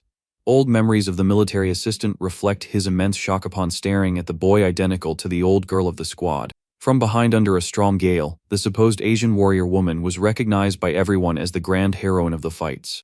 Completing the reasoning, the cook points out that this long heroic title usually is a mere reward for adventurers. Returning to look at the beautiful blue sky, the boy with dark hair prepares to drop the most vital clue of this mystery. Bringing more details, the man with the eye patch comments that the deceased warrior woman possessed an incredible healing ability as well. Smiling in an excited way, the protagonist notes the existence of hidden secrets and gets anxious for the brutal journey to follow. Observing the macabre smile, the two companions get terrified while the young dark-haired youth judges their attitude strange. Trying to focus on what matters, the genius of tactics reflects that the old dead soldier was not the only surprise of that place. Analyzing the clues, the boy observes the silver band attached to a cord, remembering that the item belonged to the deceased woman. Staring at the blue panel, he recalls that the ring was useless in the original game but now activated the magical friendship bonus there. Holding the brilliant jewel in bed, the youth perceives new secrets, remembering that the stone turned hot near the commander. Staring at the large closed door in the dark room, he highlights that the metal cooled fast, demonstrating sadness with the departure. bringing old memories. The experienced intruder watches the leader sleeping and concludes that this magical title only affects extra characters. Faced with these brilliant proofs, the false heir raises the theory that the heroine's spirit dwells inside the rare jewel. Feeling a powerful sudden longing, the little boy with straight hair looks down, trying to understand the origin of this grand pain. A heavy metallic weapon fills his thoughts, illustrating a new and dangerous hypothesis forming in his mind. Back in the bright room, the blonde peer fears that the old guides won't work, but the master ensures the validity of the tactics. Being very logical, the fearful partner questions the deceased while the freckled boy draws the attention of his friends in the room. The brilliant bottle returns to his thoughts, raising the doubt about what would be the destiny of the humans sent in the past. Crushed by imaginary stones, the little blonde alley suffers, feeling all the strong pressure of that place's massive mysteries. Overcome by a headache, the boy complains, asking for focus on basic survival, earning a curse from the experienced human. Ending the subject, the dark-haired youth alerts that their main objective at the moment is to enter the future military hunt war. The drawing of a beautiful gift illustrates the conversation with the genius, revealing that surviving the combat will yield valuable titles. Offering their strengths, the two helpers desire to go along to the battlefield to fight alongside their brilliant sovereign. Observing the freckled fan, the master plans to leave at least one ally hidden at the base in case the grand combat ends badly. Displaying a facial expression concealed by shadows, the player swears to himself that he will never be brought down so easily. Pulling a fine cloth in the luxury room, the leader replies that he brought them there for another grand hidden motive, very important. A firm hand holds a small fork of polished metal, gleaming softly under the bright light of that room's lamps. Next, a beautiful wooden tray full of sweets and soft breads is revealed, awakening the massive attention of the helpers. Totally confused by the scene, the two child soldiers stare at the fine cutlery without understanding the purpose of that food. Turning his body rapidly, the false heir orders the duo to sit, alerting that they will train the rules of nourishment. Sitting in the solid chair, the blonde youth doubts the fork, while listens that focusing on the food accelerates the incredible magical healing. Suddenly, a sharp cutting sound echoes, filling the background with red tones and leaving the rebellious partner in shock. Holding the cutlery, the former player wounds his own hand, claiming the need to test the healing strength before the little blonde's scream. Trembling with terror, the recruits judge their peer a madman while he cites the strong advantage of absorbing snacks without chewing. Closing his eyes calmly, the boy with straight hair brings the sweet to his mouth, demonstrating the necessary focus in the process. Immediately, a powerful bluish light envelopes the injured fingers, proving the gigantic increase in the speed of total healing. Staring at the old frozen mountains, he demands total focus on basic training, capitalizing on the good time left until the war. Assuming a dark stance resembling a grand villain, the genius offers the weapon, demanding to take hits in the name of the test. Refusing the crazy order, the helper points his finger, affirming he already masters the skill and leaving the powerful leader confused. Trying to prove his own utility, the peer advances his arms slowly over the beautiful platter packed with fresh treats. Emitting a powerful magical glow, the child soldier sucks the energy of the little bread without even touching the precious food there. Open-mouthed, the freckled partner praises the grand magical feat, questioning how the little boy discovered this useful trick. A heavy bag of medicinal IV fluids crosses his mind, justifying that in real life, the sick boy rarely ate meals. Remembering the sad days in the hospital, he associated that feeling with the virtual magical advantages, gaining success. Displaying extreme happiness, the fearful companion affirms managing to heal severe fractures using only the touch on snacks. Observing well the novice's grand capacity, the demanding team leader makes a brief praise, leaving the two quite lost. A beautiful divine image displays the blonde youth saving the leader, highlighting that the healer must feed everyone during the fight. Understanding the terrible intentions of his cruel peer, the healer trembles with nervousness, feeling that he will suffer greatly in combats. Taking a good bite of the sweet, the master displays that wicked look, decreeing his partner's grand role in an absolute manner. The hours advance peacefully, changing the room's mood while the beautiful night sky takes over the windows of the grand fort. Staring at the few remains on the wooden tray, the intruder becomes satisfied with the grand results of the painful training. Turning his face slightly, the expert imagines the future training of his freckled ally when the sharp sound of a notification echoes. Shocked by the luminous panel, he notices several strange friend requests popping up nonstop in a very short time there. Reading the luminous panel, the young man perceives that making friends unlocks private conversations and decides to accept the first request on the list. Right after confirming the friendship, the system beeps, displaying a quick message calling out the boy's delay to answer that. On the blue screen, the virtual chat shows the novice asking for forgiveness for the occurrence at the store, while the master demands the motive right away. Suddenly, a new notification arrives, asking about his future departure for the Unicorn region, causing great shock. Analyzing the display, the protagonist sees an item trade request involving 12 cigarettes and questions this unprecedented function. Confirming that friendships unlock the sending of things between different areas, the player checks his stored objects in peace. Next, the other user confesses wanting to capitalize on the specialist's success, asking for a ride when he dominates the final region. Observing round avatars on a map, the youth deduces that forming alliances both inside and outside the locations will be very vital. Accepting the proposal, the boy with dark hair smiles, planning to exploit this grand trade system before going to sleep. Rising from the chair, the false hair observes the grand floating window glowing in the dark while reflects on his allies. Cutting through his thoughts, a glowing warning questions if there is anything more to say, leaving the experienced human very tense. Reading the bluish display, the strategist finds it strange to receive friendly invitations precisely from the dangerous psychopath who swore to destroy him. Confirming the request quickly, the chat initiates and soon the grand assassin sends a powerful message with a menacing tone there.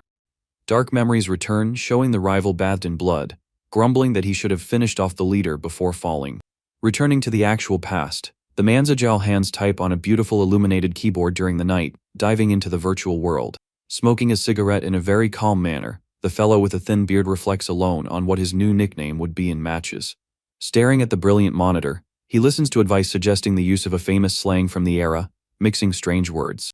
Releasing the smoke from his mouth, the older player agrees with the name, choosing that title to initiate his grand journey. Away from his old tiring job, the lone man spent entire dawns totally focused on a virtual title there. Enjoying the escape from reality, the fellow becomes very immersed in quests, finding it madness to need to fight against other areas of the map. Suffering immense consecutive defeats, the veteran player felt much anger, noticing that the cruel game resembled real life. The red game, over warning, glowed on the dark screen while he cursed at the massive difficulty of that terrible phase.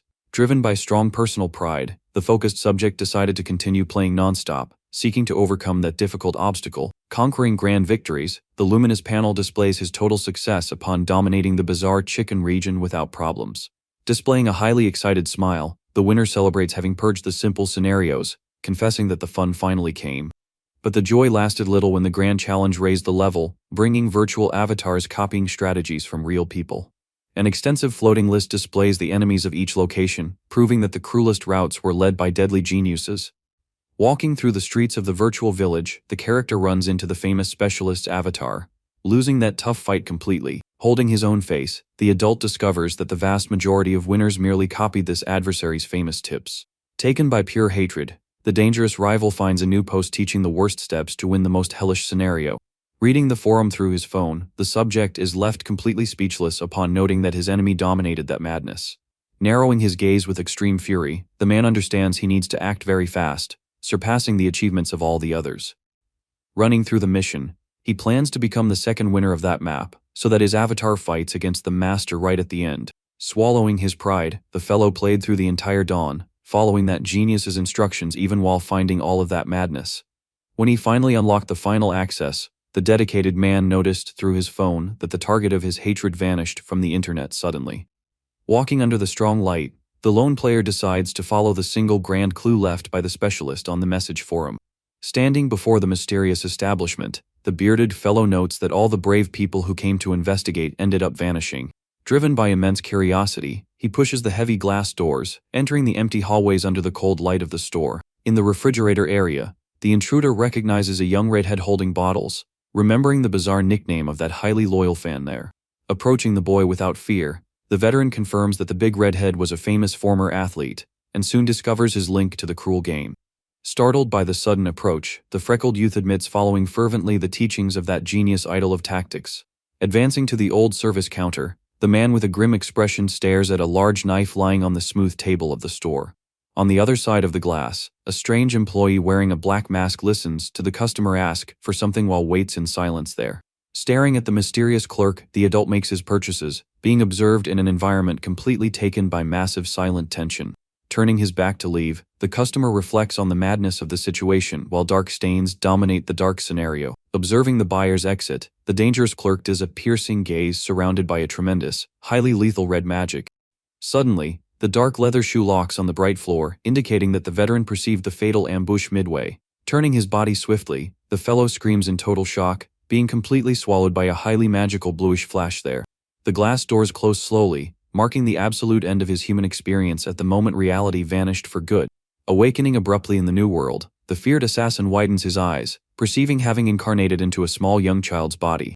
The scene reveals 4 bizarre assassins in the alley, affirming being crazy for fresh meat in the terrible knife zone. Being tortured by those rogues, the novice recalls the old tips about feigning defeat to steal a rare weapon. Following the genius tactic, the fellow runs holding the rare blade with his teeth right after leaving bodies along the long path. However, the former athlete feels the massive exhaustion, noticing his bloodied hand due to the severe wounds of that escape. Sitting in a dirty corner, the fugitive laments the total lack of normal food, knowing that the villains there ate people. Reading the blue screen, the assassin confesses his massive weakness, reporting that he would never consume a macabre meal there. Staring at the brilliant panel, the bearded guy takes a deep breath and curses the famous master for not giving any major quick answer. Fearing his worst absolute end, the subject swallows hard, predicting losing all his sanity if the harsh situation worsens. Suddenly, the display shows a proposal sending exactly 15 cookies and completely shocking the injured fellow. Reading that the small genius felt pity for his situation, the bully promises to collect all the humiliation if he manages to live there. Maintaining calm, the experienced combatant types, affirming it is impossible to destroy the enemies of that dark region. Reading the screen, the boy becomes shaken upon, noting that his old guide required impossible things for a mere weak child. Turning with his cheeks very red, the small master observes the display, noting that the enemy acted with much indifference. Joking with the assassin, the boy accuses him of reading his old tips, generating a smile in the man who judges the leader cruel. Happy with the good result of the delivery, the boy with dark hair decrees that the enemy must continue fighting driven by hatred. Justifying his investment, the expert focuses on a large knife falling, aware that he will collect favors in the harsh, brutal future. Shifting the focus, the beautiful scenario illuminates massive mountains under the moonlight, presenting the magical base of pure feeling. Near the calm waters, a beautiful woman in white attire observes the location, being revered by hooded partners. Demonstrating tremendous loyalty, one of the covered men begs for the grand lady to reveal the grand divine desires soon. Stepping softly near the flowers, the girl reports in a mild manner that the coveted target ignored the grand celestial call. Displaying a serene face, the woman with long hair laments the fact of the famous strategist, denying the strong alliance there. Closing her beautiful facial expression, the leader assesses the ignored invitation, wondering if the expert already possessed the desired secrets. Resuming her light smile, the mystic girl highlights that the feeling of total indifference was quite mutual. Assessing the old tactics, she understands that the genius would be invincible at the main base, but remembers that he changed locations. Trusting in her own power, the beautiful young woman ensures that this strong sacred environment maximizes her magias through the heart. Bringing past memories, the woman assumes being a mystic fraud, ensuring dominating the emotions of the weak perfectly. A large luminous heart dictates the massive rule of the place where pure sincere love wins any challenge ahead there. Feigning to be a massive deity, the impostor deceived the followers, listening to them cry in terror before tomorrow. Calming the startled henchmen, the liar demands much faith, highlighting being the sole listener of the high mystic deity. Predicting an enemy attack, the beautiful leader orders the pack to spread strong rumors about severe punishments hitting doubters. An intense space image displays the rare celestial body, alerting that the holders of that stone will suffer major risks. Hypnotized by the lie, the novices accept living as pure fanatics, waiting anxiously for the grand apocalypse. Displaying a dark aura, the girl promises to dominate everything, ensuring causing tremendous problems for the small rival genius. Cutting the scene, the focus returns to the military courtyard, revealing the false hair and his grand red-haired ally running very fast. Observing the long roofs with much snow, the dark-haired boy inquires of his partner about his old sports job. Grabbing his bottle, the freckled soldier confesses to having practiced sports before, praising the master's talent considerably. Some breads illustrate the old conversation with the redhead, questioning the boss who soon assumes being a very lazy adult. Completely enchanted, the little boy joins his fists and decrees that the youth with dark hair was born to shine in quests. Bothered by the blind adoration, the expert orders the redhead to run more laps, doubling the massive load of the harsh military punishment. Supported by a logical reasoning, the boy thinks that gaining virtual labels does not guarantee physical power in a small child's body. Panting on the running track, the strategist takes a deep breath, seeking to strengthen the very fragile structure of his thin legs. An extensive floating list proves the rules of the match, dictating that charisma rewards do not build valuable muscles. Aiming the heavy firearm, the small warrior recalls the beautiful past shots, seeking to understand his impeccable aim. The blue panel illuminates the big secret, revealing the magical gift capable of forbidding the boy from missing the first 6 shots. Holding a brilliant pistol, the false hair confirms the tremendous security of hitting very difficult targets always there. However, A bizarre winged being resting on the colorful target alerts that only 6 bullets carry the super powerful advantage from there. Displaying a fatal facial expression, the panel dictates that the 7th shot carries a deadly curse pursuing a very beloved loved one. Connecting his old memories, the youth widens his beautiful eyes, trying to calculate the grand events of all the harsh training. Summing up the spent ammunition, the expert freezes, feeling the terrible weight of having only 2 more regular bullets without suffering risks. Running nonstop, the boy predicts that the attack would hit the beloved commander of the base, swearing to avoid using that weaponry. Thinking about the spent shots, the small leader notes that he would blame his ally with glasses if something bad occurred soon. Cutting through his thoughts, a young red-haired and freckled youth calls his Grand Chief, asking the motive for so much reflection there. Trying to disguise it, the boy with dark hair lies, affirming being paying attention, being debunked by his friend on the spot. Without wasting time, the freckled soldier explains a tactic about rapid training, leaving the master well impressed with this. Right after, the red-haired boy laments the massive difficulty of maintaining a good military diet, causing a major shock in the leader. Without understanding the surprise, the youth with reddish hair opens a gentle smile, asking for the chief to reveal the motive. Assessing a piece of bread on the ground, the false hair understands that food possesses the magical power to heal injuries. Changing environments, the military advisor with round glasses stares at the boy, finding the sudden request for ration strange. Hidden behind a massive pile of books, the novice affirms that investigating the food would be ideal during that punishment. Recalling the floating visual tests, the strategist notes that meats heal much more than simple cookies. Before the massive shelf, the boy extends his hand, demanding any expired food remainders for the gray-haired subject. Focused on his own thoughts, the strategist judges the old stones useless, desiring to test the bizarre spoiled items. Pondering over that mysterious subject, the adult taps his fingers on his thick notebook, deciding to act right after. Suddenly, the heavy wooden door creaks, startling the focused little boy slightly, who observes the action very closely. Observing the books in the background, the adult invites the short boy to search for the food in the massive laboratory there. Looking with a certain confusion, the kid with bangs assesses the grand hidden intentions of that totally unexpected invitation. With this, the duo follows toward the gigantic research center responsible for creating all the clothes and provisions of the base. In the clean room, 3 pieces of red meat rest on the tray while the advisor reveals them to be fruits of monsters. Staring at the strange food on the smooth table, the boy master notes that the thick texture seemed quite tough to chew. Bringing the juicy piece to his mouth, the fearless little boy lets out a sharp bite, feeling the taste of that experiment. Tightening his face immediately, the taster feels the terrible flavor of dirty boots, recalling an old soldier from the past. Listening that the taste was full, the gray-haired man is shocked, forcing the youth to lie, saying it was just a joke.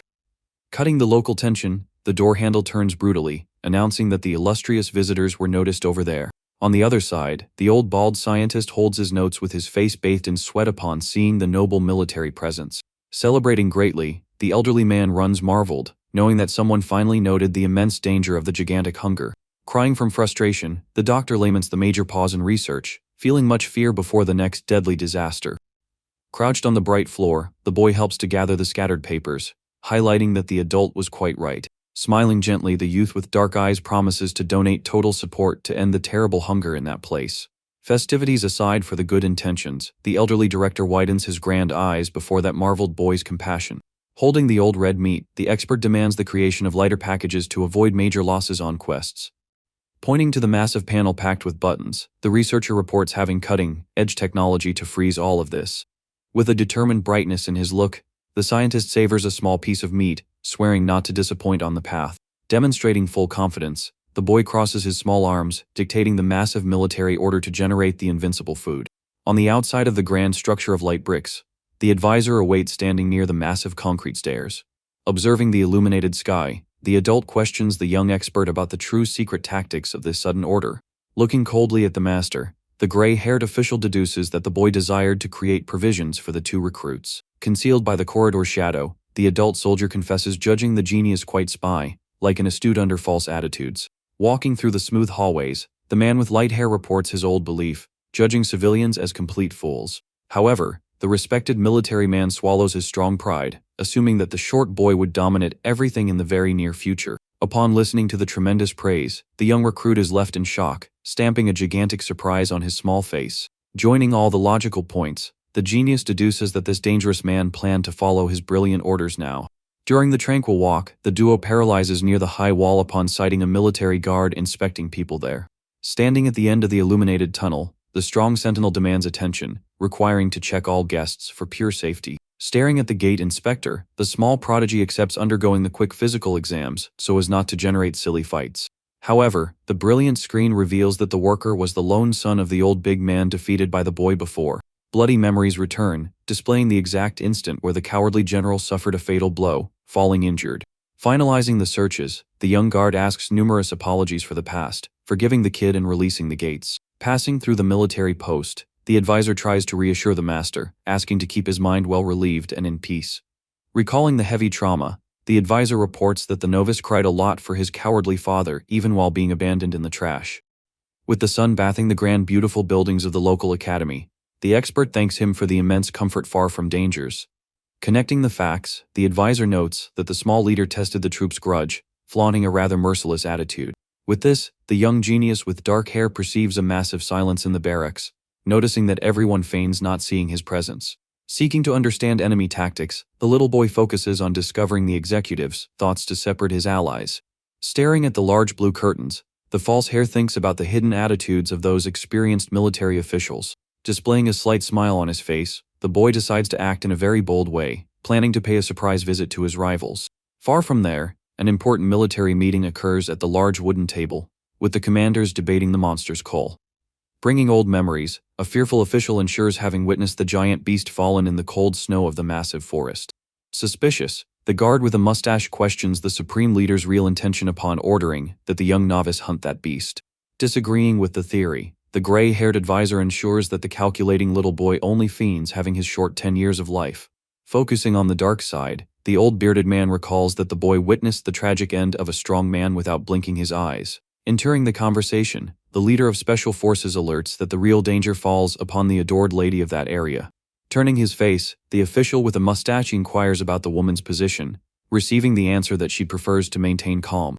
Tapping his finger on the smooth paper, the chief deduces that the maiden merely gains time, trying to discover a way to deal with the boy. Through the old shadows, the military man reflects on the novice's strong influence, who recruits diverse officials and small children.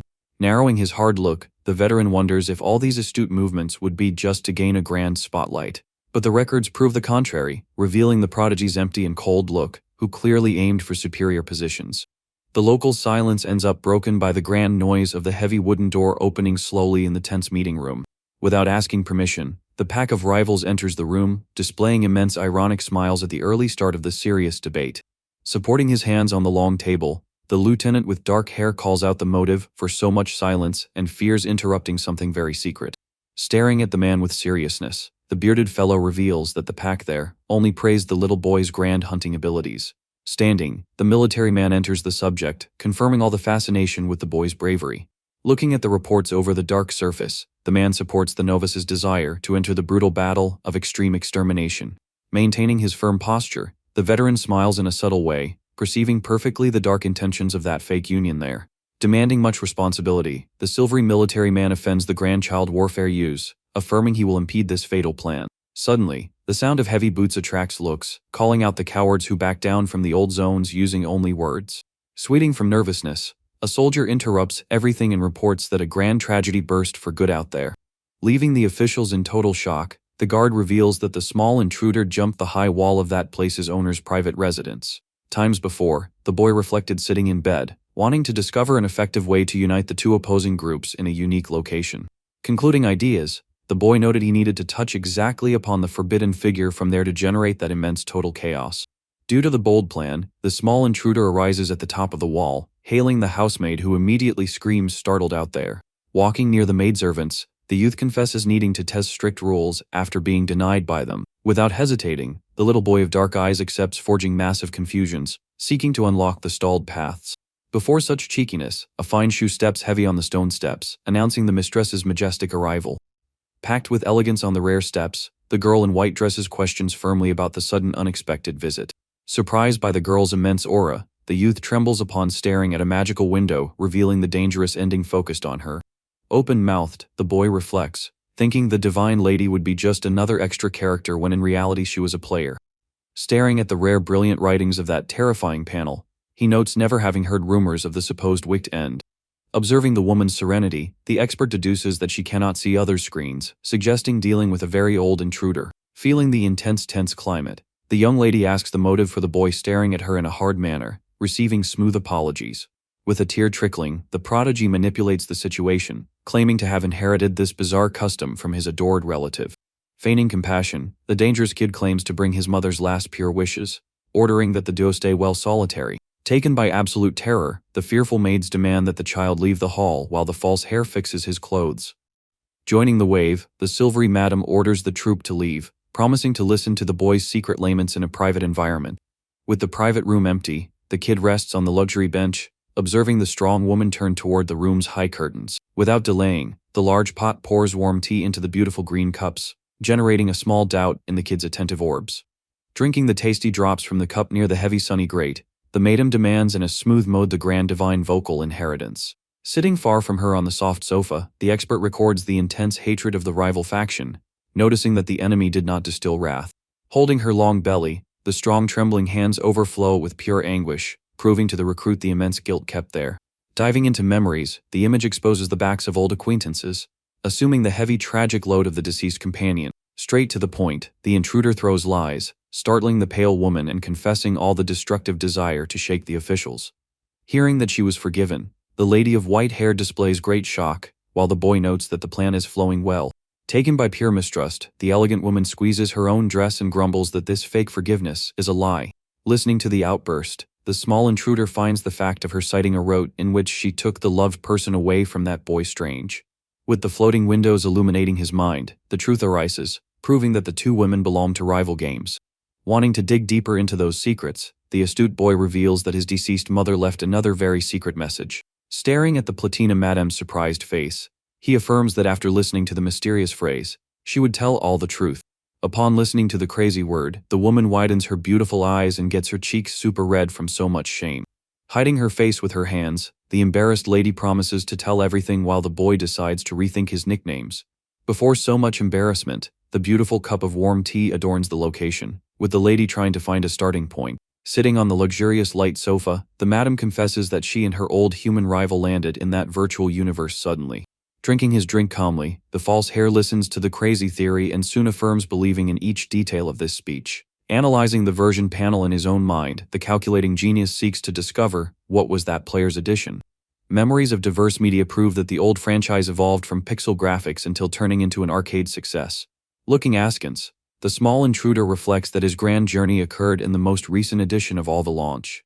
A screen glows strong, illustrating the theory that diverse old competitors may have been sucked into this real world. Maintaining focus, the boy of dark hair questions the game's name, and the blushing madam doubts that the answer is known. Confused by such a runaround, the young apprentice raises a silent doubt about that lady's real motive for shame. Capitalizing on the hesitation, the boy coughs, feigning much sadness for not managing to discover his family's last wish. Rendered by the sad dramatic performance, the owner of the house tries to explain the genre of the old game, leaving the little boy shocked. Surrounded by a brilliant aura, the beautiful girl admits having participated in a romance simulator focused on older men. Shocked by the bizarre romantic revelation, the expert of tactics is left totally without reaction, while the woman burns with modesty. An experienced soldier with glasses arises in the youth's thoughts, proving that the romantic targets were guards from right there. Resuming her grand composure, the Platina Madam decides to explain the grand details of the cute game to the small child.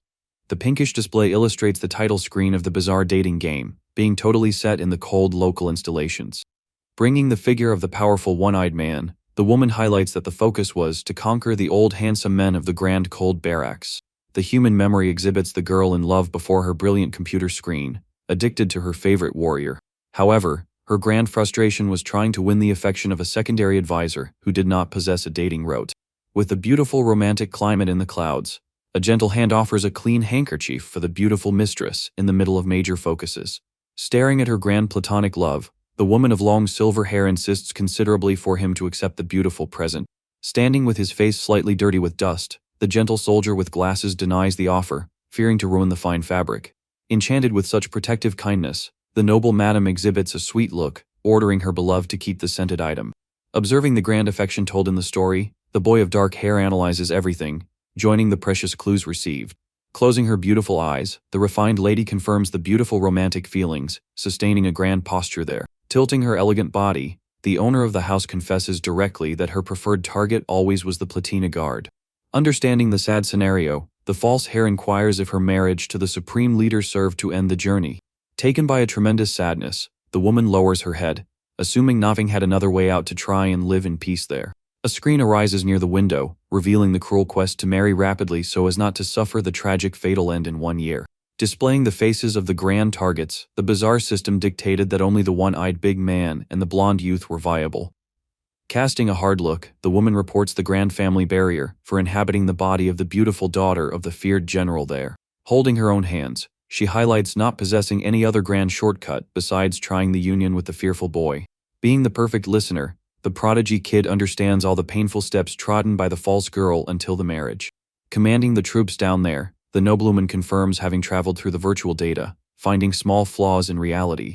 Holding the fine china, the boy notes that the visual of that location copied the old settings of his violent original game there. Glowing under strong magical lights, the mirrored disc breaks the old certainties, indicating the strange creation of a universe.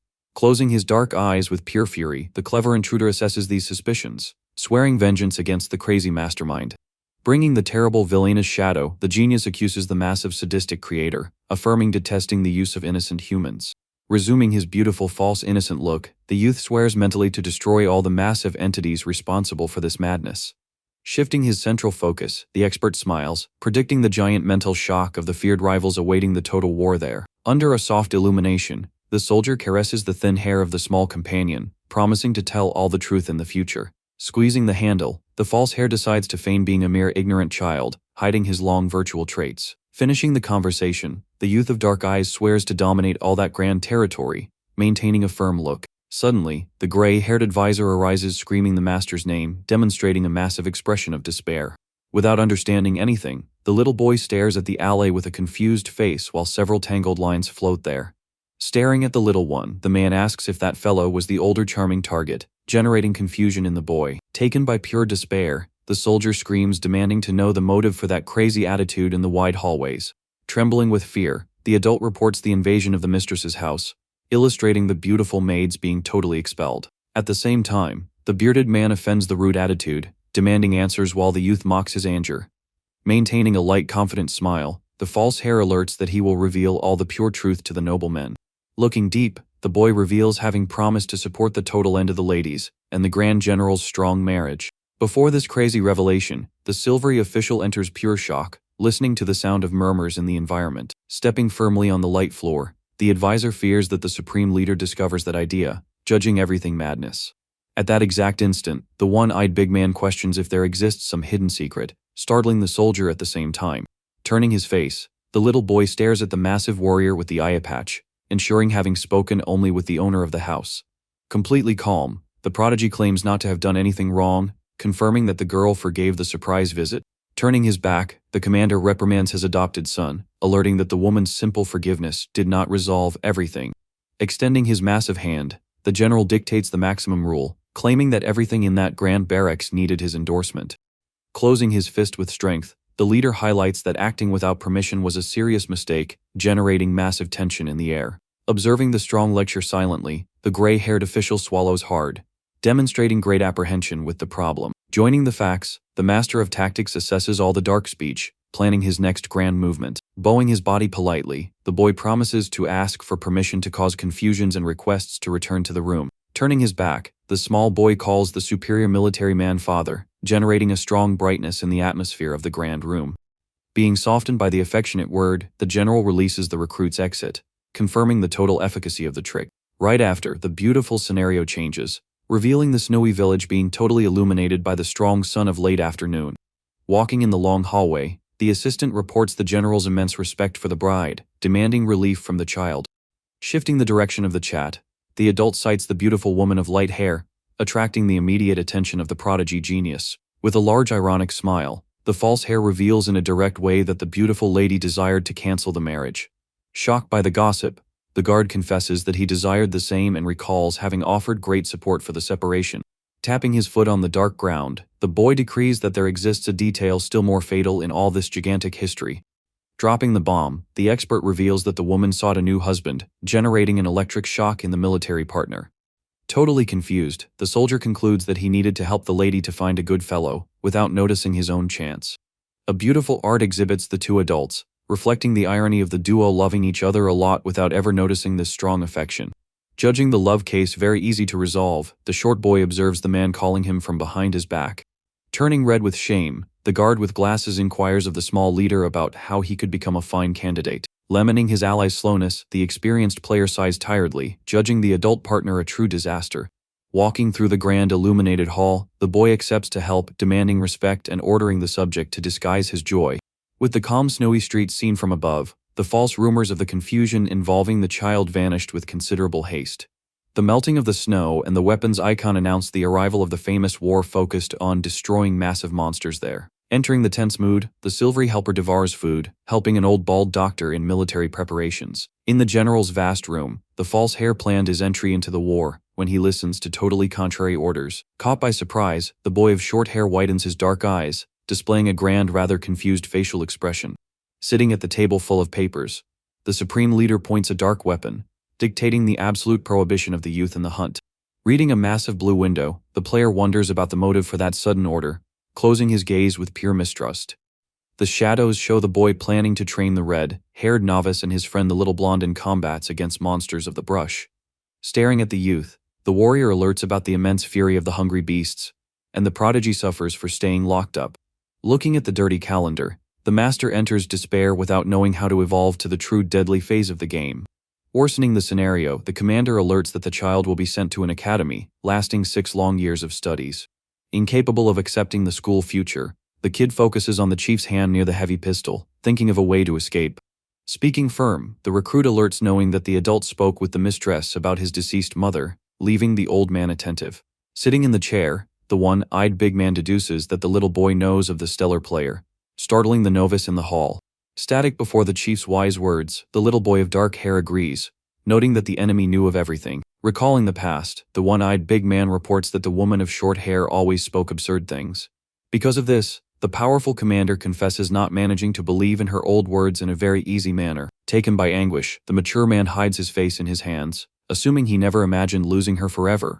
Maintaining a melancholy look, the old warrior laments not having listened to the woman's pains with due attention. With this, the supreme leader changes the topic and decides to explain the real motive for having married the Platina girl. Bringing more revelations, he points out that his own old partner required that fake marriage before fleeing from there. Leaving only a letter, the warrior woman vanished, but the adopted father shows himself relieved for having found the small son. Unleashing the old punishments, the big man forbids the hunts, and the prodigy suffers upon noting that father's strong protection. Analyzing that complex love triangle, the young player still to understand his mother's confused desires. Assessing the end of the world clock, he recalls not having time to study, fearing the immense apocalypse in the future. Staring at his grand target, the master thinks of telling the terrible secrets but fears being treated as a pure madman. Judging the massive paternal affection received, the little boy backs down, knowing he cannot assume his intruder identity. Focused on a massive strategic way out, the small genius tries to concoct a subtle warning about the terrible world tragedy. Being expelled from the large bright room, the youth of short hair widens his pupils upon being illuminated by a beautiful idea. Stopping near the wooden door, the recruit remembers the old promises, demanding his turn to reveal his secrets. Turning his face askance, the experienced military man demonstrates pure attention, listening to his child's subtle question. Without wrapping it up, the young prodigy confesses being a grand time traveler, knowing the extreme difficulty of proving this. Stunned with the absurd revelation, the one-eyed general reflects on the madness of his family having beings so mysterious. Even seeming a crazy theory, the false hare exhibits total certainty, maintaining a grand leadership posture there. Staring at the small firm figure, the mature official silences totally, proving it is impossible to merely ignore that. Bringing sad old images, the boy deduces that the fearful widower will avoid committing the same mistakes of the bad past. Taking long heavy steps on the bright floor, the big man resolves to clear a grand cruel doubt with the novice. Cornering the little boy in a spot, the mature warrior demands the real motive for that temporal secret to be released only now. Using an admirable gift of persuasion, the small soldier alerts that the peaceful times are ending quite fast. Immersed in a red aura, he alerts of the apocalypse in 10 short years, knowing how to bind the commander's total attention. After this grand fatal impact, the long-decorated door finally gains a light movement in that elegant hallway. Staring at his superior with total respect, a strong military voice calls the big man in a totally very unexpected mode. Nodding before the powerful owner of the barracks, the official of silver hair alerts that his severe punishment ended there. Receiving congratulations, the gray-haired employee confirms having passed the period of the castigo concocting new magical breads. Cutting the warm reception, the ally with glasses decides to kill a tremendous doubt about the false hair's steps. With a serious air on his pale face, the silver-haired guy questions the strong school rumors involving the genius of strategies. Confirming the cruel long study, the one-eyed big man reports having a massive meeting scheduled at the Grand Local Academy. Bothered by the father's coldness, the advisor recalls that talented child's tender age, seeking to soften him. Alerting about the harsh level of the school test, he predicts a bloody result if the youth faces mature students. Deflecting from the criticisms, the supreme leader questions the temper of the rival troop, listening that the pack denied that enrollment. Supporting his grand hand on the elegant table, the widower calls his right-hand man, assuming that relationship is very long-lasting.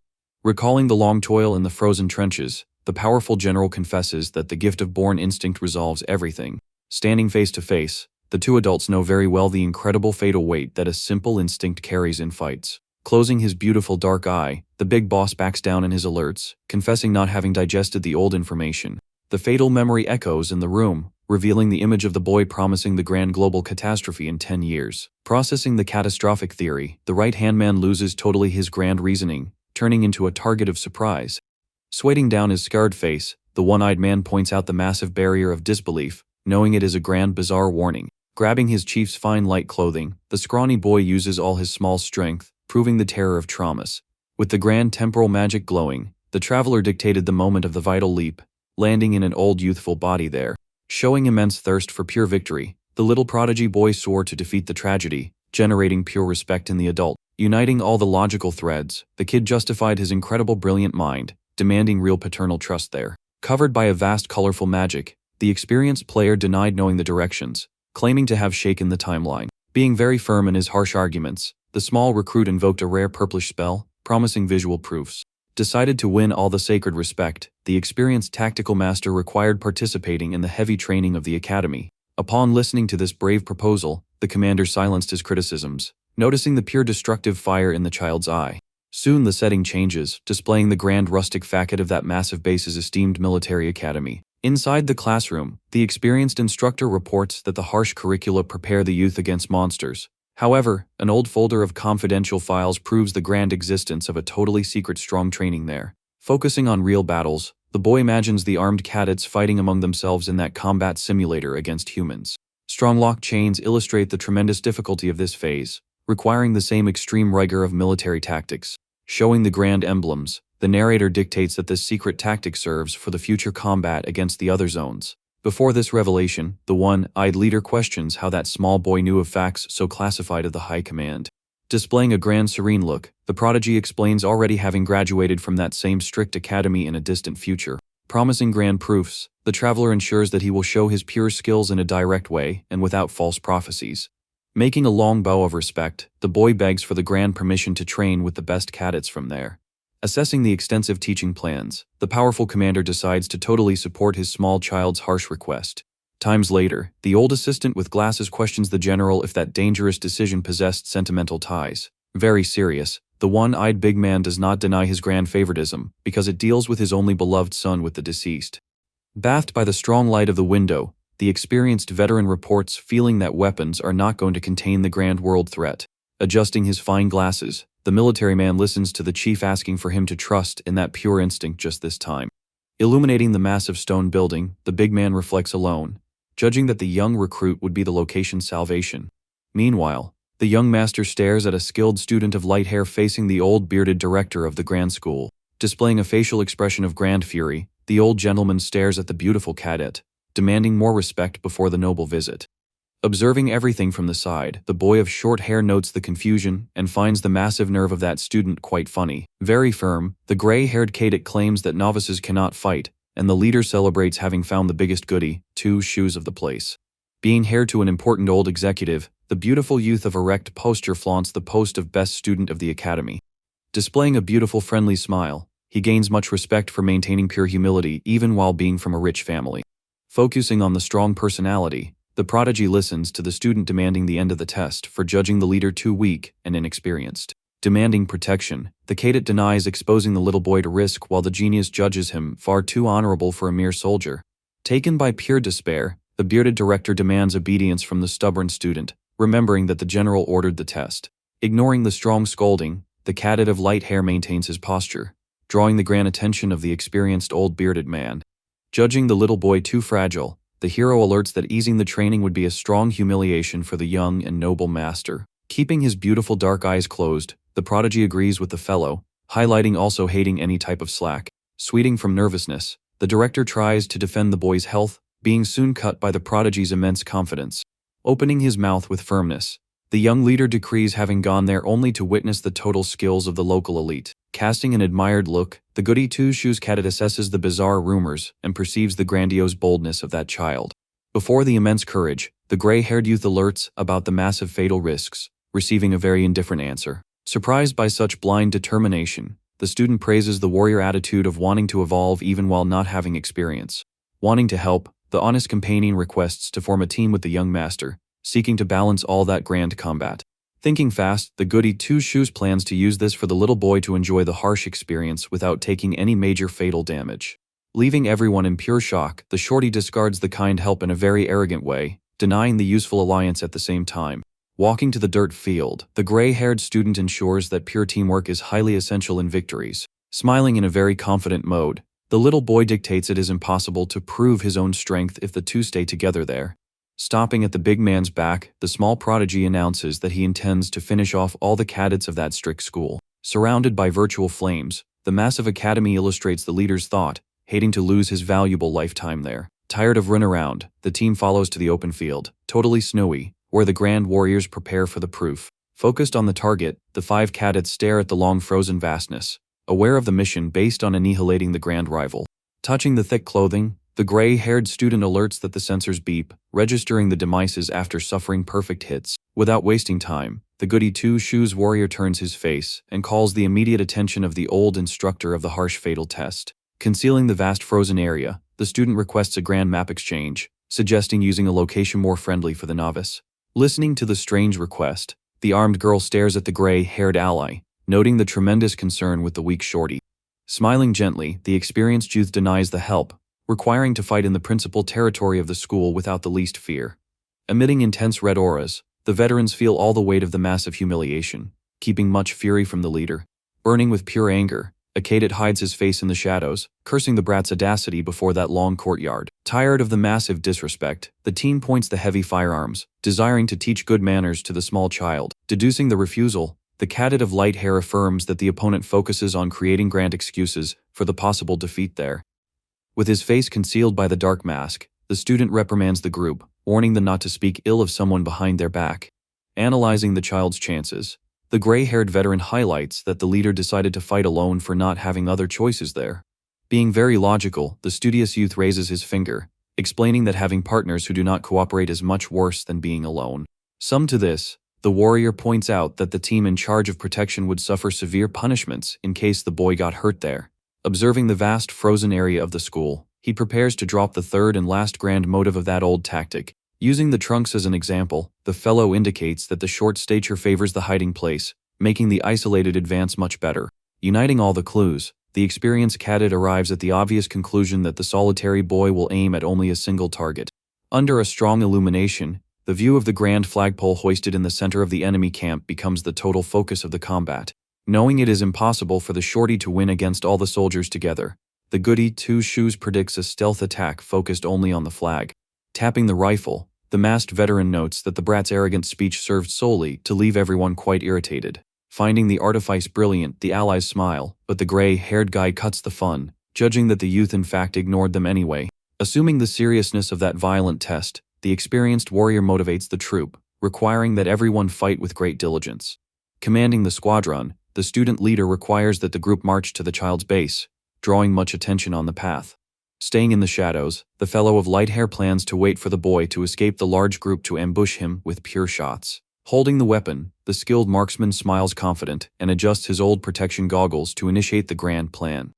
Emitting a strong order, the student requires that the troop advance to hunt the small target hidden in the middle of the dense snowy forest. Confirming the attack plan, the 4 cadets run through the extensive soft snow, leaving large footprints on the long clear path.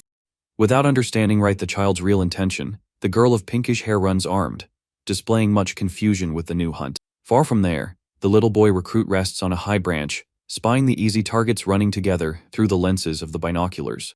Observing the distant enemies, the youth decides to react, agreeing to begin his lethal hunt in a highly relentless manner. Hidden at the top of the large tree, the false hare takes a deep breath and flaunts a dark look, totally focused on his victory. Promising to warm himself up, the prodigy abandons his hiding place and jumps into the middle of the closed brush, holding his dark shotgun. Resuming the focus of the enemy base, the gray-haired veteran watches the area silently, waiting anxiously for the deadly child's arrival. Supported on sandbags, the marksman listens to the echo of the first rounds, knowing that the distant combat had already begun there. Focused on the heavy pole driven into the ground, the student prepares for the worst, knowing he cannot lower his grand guard ever. Tense memories reveal the bearded director warning that underestimating that youth would yield only strong and massive humiliations. Recalling the harsh words of the school chief, the masked student ran crouched, judging the kid very spoiled and arrogant. However, the child's confident and tender smile invades his thoughts, revealing that this gentle expression was not a facade. Being compared to a feared predatory wolf, the genius of tactics played with the rival pack, enjoying hunting the startled prey. Sweating from pure terror, the goody two-shoes cadet finds the fatal silence of the courtyard strange and swallows hard, predicting a tragedy in progress. Pulling the air, the warrior rises from the floor, hoping for his team to remain alive and demands the immediate advance of that intruder. But before he could act, a strong magical shot explodes on the wood by his side, startling the experienced veteran totally. Raising his heavy gray boot, the agile protagonist lands far from there, generating pure tension in the clear atmosphere of the frozen field. Staring at the little boy shooting from afar, the cadet laments the almost perfect hit while reflects on the directions of the ambush. Maintaining the weapon pointed, the small leader clicks his tongue and gets surprised, assessing the abnormal speed of his intelligent rival. Protected by the piles of bags, the student questions how the kid guessed the ambush, given that no one was seen in the woods. Inquiring the lack of visual proofs, the soldier remembers that everyone used masks, ensuring knowing better the area of the clash there. Hiding his sweaty face, the gray-haired youth glues to the wall, waiting for the boy to report his current location with more frictions. Creating courage, the experienced marksman spies the long frozen vastness, noting an absolute emptiness in the field after the grand escape. Suddenly, blue sparks burst in the dark, proving that the little boy bypassed the blockade and attacked the soldier at the same time. Pulling the trigger, the prodigy decrees that masks conceal faces, but cannot hide a human's height and steps. Emitting piercing sounds, several energy bullets fly fast, forcing the masked student to suffer a massive body shock. Pressed by the brutal attack, the goody two-shoes cadet trembles with terror, judging it incredibly impossible to return that onslaught. In a reddish clash, the massive magic crosses the screen, displaying all the violence and the fast dexterity of the child's quick hits. Using the telescopic sight of the dark rifle, the youth of light eyes searches desperately for the quick enemy in the vast snow. Focusing on the wooden post, the crosshair of the scope reflects the soldier's despair, grumbling highly outraged with the invisibility. Capturing only a weapon tip in the sight, the veteran hesitates, feeling much confusion take over his experienced mind there. Rapidly, the intelligent cadet joins the old clues, remembering that the short stature generated natural hiding advantages. Concluding that a small body resulted in actions without noises, the gray-haired fellow turns into a target of an overwhelming vertical hit from the master. Finalizing the dangerous leap, a sharp knife pierces the soldier's light uniform, marking the grand end of the brutal combat. Right after the hit, the system screen floats through the snowy sky, announcing that all the rival time was totally eliminated. Fallen in the cold snow, the heavy dark weapon reflects the young marksman's doubt regarding the intruder's incredible isolated victory. Sitting on the stones with his clothing stained with blue ink, the gray-haired cadet confesses having foreseen that humiliating result. Extending a water bottle, the false hare opens a gentle smile, affirming being much more than enough there. Taking the flask, the defeated soldier praises the boy's incredible tactics, judging him the only one capable of doing something like this. Observing the old sandbags, the young leader assumes having entered this test only to assess the marksman's gifts. Staring at the grand frozen vastness, the small prodigy exalts the coldness and the strong leadership of that more experienced cadet. Being quite direct, the boy stares at the youth of light hair, ensuring that he passed perfectly in the strict test. Displaying a light confident smile, the master invites the marksman to be his faithful assistant after the end of the long course. Far from the snow, a hand rests on the luxury table, with the advisor alerting having gathered the reports of the defeated pack. Holding the thick papers, the official with glasses stares at the silver student, reporting the grand impressions of the tense training. Focused on the base's matters, the one-eyed big man listens to the long details, maintaining a totally quiet and serious stance. Initiating the reading, a youth of dark hair rises with his face censored, complaining considerably about the kid's dirty tactics. Bringing old memories, the log narrates that the small master deceived 2 knave cadets using the big man's name. Acting through the frozen shadows, the youth lied, affirming bringing a grand secret order aiming only to distract the soldiers. Without wasting time, the little boy drew his weapon, firing magical shots against one of the cadets in a highly relentless manner. Trembling with anger, the offended soldier recalls the massive terror he felt upon seeing his partner falling injured in a sudden manner. Feigning innocence, the intruder crouched near the downed target, staging a gigantic concern with that poor guy's pain.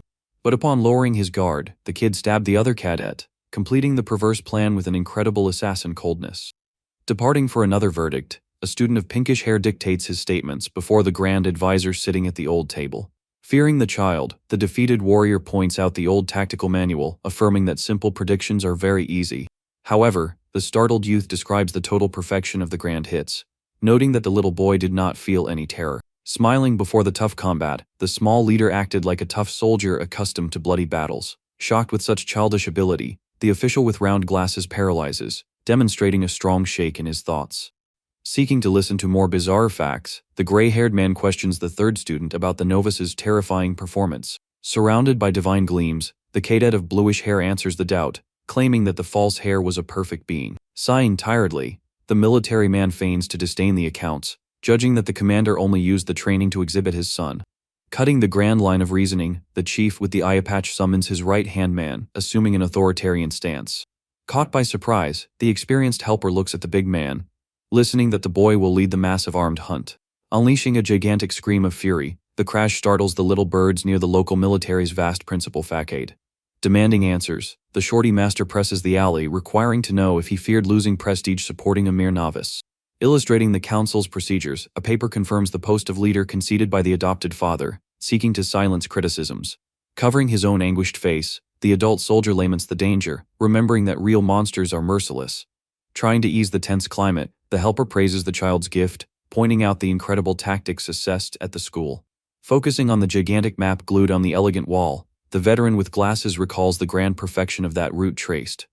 Very intrigued, the soldier assumes it is tough to guide the pack through the woods, highlighting that the youth knew the path by heart. Keeping temporal secrets, the boy swears not to reveal being an experienced traveler while judges the allies' sharp intuition.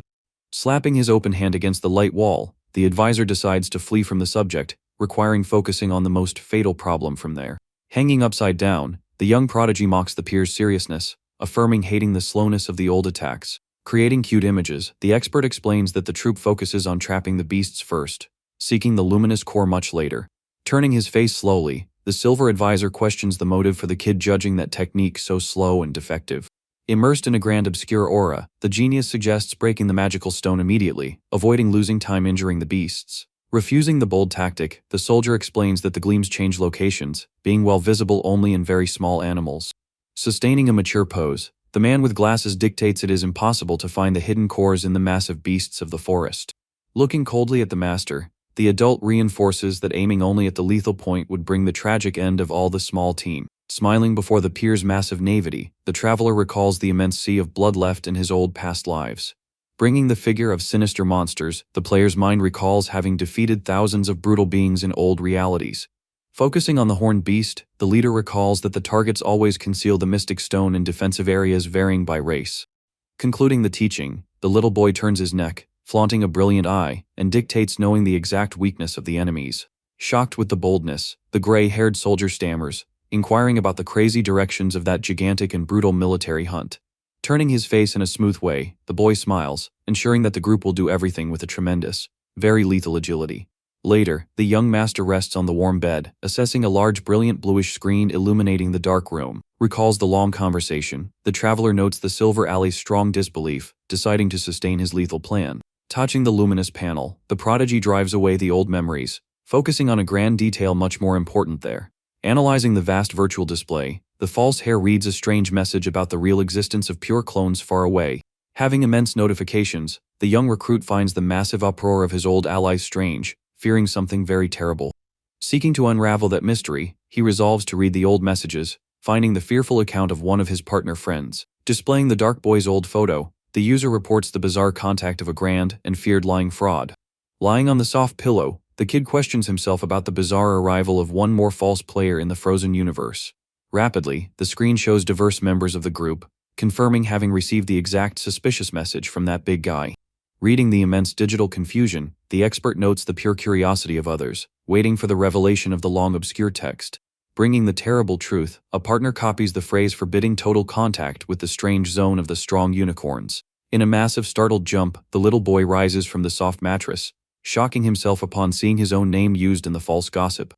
Being the target of varied doubts, the other players debate if that message departed from a truly dangerous fellow indeed.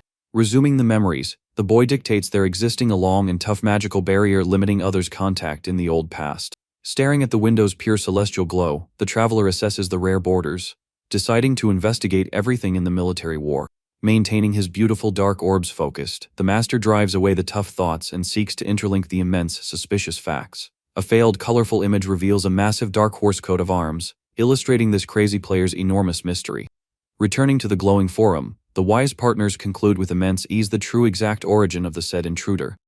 Intrigued with the bizarre alert, the youth of light shirt decides soon to snoop through the old private data of the Grand Blue List. Reading in a swift mode the nicknames, the prodigy counts 8 connected subjects, judging all the digital environment quite normal. Taken by tremendous confusion, the recruit stares at the long illuminated screen, not understanding the strong fear of his strong companions. Suddenly, 2 beautiful identical tabs join, confirming the bizarre double presence of the name of the intelligent protagonist. With a strong touch on the magical glass, the boy details the secret options, proving that the tabs change depending on the grand aim. Staring at the digital invitation warning, the quiet boy proves the existence of a pure evil clone in the massive local friendship. Trying to seek old answers, the player ignores the tension and seeks to unlock something lethal camouflaged in those fine letters. Deflecting from the silly crying, the recruit dismisses the troop's pure laments and runs to read the short warnings of the rude partner. Shocked with the sudden reading, the genius's beautiful dark look gets stunned before all the bizarre content of the immense message. Analyzing the square letters, the master discovers that the stressed youth walked around gossiping with the tremendous fraud back in the day. Furious with others' nerve, the fearsome intruder exposes his strong desire to strike face to face against the grand lying monster. Illuminated by the artificial brightness, the little boy exhibits a terrifying ironic smile, thirsting for short immediate answers from there. Distant from there, a hooded boy rests on a high wall, holding his small equipment with a tremendous deadly anger. Receiving the virtual message, the subject notes the partner's pure indignation, not understanding the tough motive for this immense shock. Arriving in a purely mocking tone, the false hare makes fun of his partner's slowness for joining the clones without any grand fear. Burning with genuine hatred, the incensed adolescent swears to down the artful kid, while the expert laughs a lot at his immense fury. Joining the old pieces, the clever boy inquires how the feared rival hacked the magical data, stealing long conversations there. Reading the swift answer, the recruit notes that his tough conversations with the bandit were very vague, possessing only short statements. Assessing the fights, the ally offends the smarty pants, judging his old insane attitudes packed with a tremendous bizarre madness. Surprisingly, the companion with the hood affirms possessing a vast certainty involving the grand location of the arrogant enemy. Distrusting others' mere opinion, the demanding little boy presses for strong signs of the place, listening to the sound of new digital plots. Displaying a beautiful orange fruit, the hooded boy dictates having gained that savory prize during a long virtual exchange. Open-mouthed, the traveler stares at his magical tablet, not understanding in any way what would be the immense value of that small fruit. An art shows the gigantic magical building floating in the air, dictating that the brush's sweets are well scarce in the old cold world. Reflecting over the massive warfare innovations, the youth's mind dictates that only the noble cloud mages gather these delicacies. Containing varied flasks of strange colors, the vast chemistry room proves the incredible wisdom of the scholars in old medicine. Assessing a clean table, the hare listens to the strong narration ensuring that the long rural fields are planted in this rare area. Squeezing his small arms, the kid agrees totally with his dark ally, concocting diverse violent and hostile traps. Answering the strong provocations, the astute master dictates not wanting to hunt the fake beast, generating a giant anguish in his companion. Staring at the letters, the little boy ironizes his peer's anger, planning to dominate the castle of the magical sky in a very brutal manner. Shocked with the enemy's audacity, the hooded soldier stammers, alerting that the fraud knows his team's tactics there. Staring at the massive dark wall, the young ally questions if the hare would manage to bring down that rigid ancient fortress. Laughing softly at all the situation, the expert of shadows stares at the very confused partner, not feeling any grand terror in this. Recalling the old past, the clever kid inquires if his companion did not use to annul his old victories always. Flaunting a beautiful friendly smile, the small leader presses for the motive of his partner acting, fearing a grand imminent defeat. Surprised with the virtual text, the boy reads the old message confirming that his rival got his long cowardly style. Reading the macabre laugh on the luminous display, the recruit of short hair finds that bizarre and very dark humor quite strange. Changing his facial expression, the traveler deduces possessing only 60% of real chances to win the massive violent clash. Observing the beautiful coat of arms of the animal with the magical horn, the genius's mind dictates there existing a giant lethal barrier across the field. Analyzing the short letters, the experienced player mocks the docile and very obedient attitude of his old virtual rival. Right after, a sudden message flashes on the brilliant panel, attracting totally the small child's immense attention. Tired of the vast digital chatter, the young astute youth judges that other new peers' bizarre talk quite sickening. Surprised with the fearful partner's audacity, the expert shocks himself reading a strong rescue request involving the beautiful castle. Laughing at others' nerve, the hare confesses having denied that annoying request, affirming not promising risky helps. Returning to the central plan, the intelligent kid presses to check the grand shield to avoid tough attacks from rival beasts. Staring at the strong dusk of the shadows, the boy thinks of the magical barrier, judging the hidden dangers of the old smoking area there. Bringing a frozen dark chill, the little boy recalls the macabre smile of that old city's grand and lethal marksman. Trying to obtain new and useful answers from his companion, the frustrated recruit stares at the intense silence jammed on the wide screens. Closing his beautiful dark eyes, the small master decides to sleep, swearing totally to crush any strong villain on the path. On the freezing next morning, the white snow decorates all the giant rock structure of the massive military war base from there. Stepping firmly on the pure soft snow, a long black boot sinks, dictating the violent beginning of all the pack's heavy expedition. Marching in extreme cold, the novice partners celebrate the walk while the time traveler rolls his exhausted eyes. Assuming the front of everything, the experienced prodigy plans to guide his silver ally in a grand and violent wild hunt. Noticing his mature friend's doting smile, the kid mocks all that hidden fake affection, concealing his real purity. Displaying beautiful curious eyes, the youth of red hair stares at the dangerous thicket, maintaining all the vast troop filled and attentive. Fearing a deadly tragedy, the freckled boy confesses fear, but the experienced official promises immense safety in the dangerous mission. Fresh memories return, proving that a massive monster with injuries fled through the white fields, seeking peaceful shelters. Smiling in a tender way, the experienced employee with glasses decides to test that little boy's genial instantaneous hunt soon. Confirming the heavy promise, the astute young cadet nods lightly, proving keeping an immense temporal knowledge in old lives. Shifting totally his course, the small little blonde boy stares at a brilliant clear crystal, inquiring about the tasty ration invented there. Celebrating the grand mixture of the lethal bullet, the gray-haired veteran exalts the foods, demanding also magical tests from the allies. Displaying a rare healing gift, the charming thin youth ensures managing easily to heal deadly injuries using a touch. Conjugated by that divine skill's grand utility, the shotgun boy gains an immense brightness in his beautiful little face. Concealing pure malice, the genial leader congratulates his partner, being soon pointed out as a pure self-seeker in those friendships. Halting the rapid comical discussion, the smart boy of short hair raises his clear hand, ordering intense silence in the location. Casting his strong dark eyes to the pure snow, the agile hunter sights the bizarre beast passed out, dumped on the wide ground. Sweating from nervousness, the freckled recruit notes the dangerous threat of the sleeping beast sheltering a long bloodied scratch. Assessing the fallen beast's tough scales, the courageous team notices the monster's colossal size and deduces the defense routes. Preparing his massive black firearm, the lethal kid leans his face against the cold scope, tracing the big guy's pure weakness. Pulling a grand lethal hit, the intelligent boy deciphers all the hidden side of the stone driven into his target's massive belly. Kneeling on the frozen ground, the shocked partner with glasses gets stunned with the destructive aim capable of hitting the simple little stone. Demanding several immediate reinforcements, the bossy general orders that his blonde ally shoot a luminous signal into the very clear sky. Turning his victorious little face, the kid confirms that destroying the core rapidly ends up preserving good part of the noble meats. Staring at the adult in a serious way, the small recruit blinks, not noticing the sincere comparisons with the massive deceased warrior. Surrounded by a happy fancied energy, the silver alley vibrates, dreaming of transforming the village into a bountiful food ranch. However, the frozen wind cuts the beautiful bluish sky, dictating that the armed team needed to advance their grand returns in a rapid way. Suddenly, a bizarre motorized noise invades the smarty pants' fine ears, breaking instantly all those happy statements. Raising his neck, the boy glimpses a strange boy gliding on a high-flying contraption, hovering under the frozen clouds. Firming his body weight before the massive rifle, the small hunter does not lower his strong military guard. Staring at the cute heights, staring at the sudden celestial glow, the blonde cadet opens his mouth wide, judging possessing memories of that pure subject flying. Reading the blonde youth's lips, the boy perceives that he cited the nickname of adrenaline addict. Looking up, the team cites the tall subject with messy white hair and very lifeless dark orbs. Analyzing his face, the newcomer's skin flaunted a tone as pale as the long white lab coat worn by him. Displaying very surprised facial expressions, the two young cadets prove that any player from there would recognize that famous face.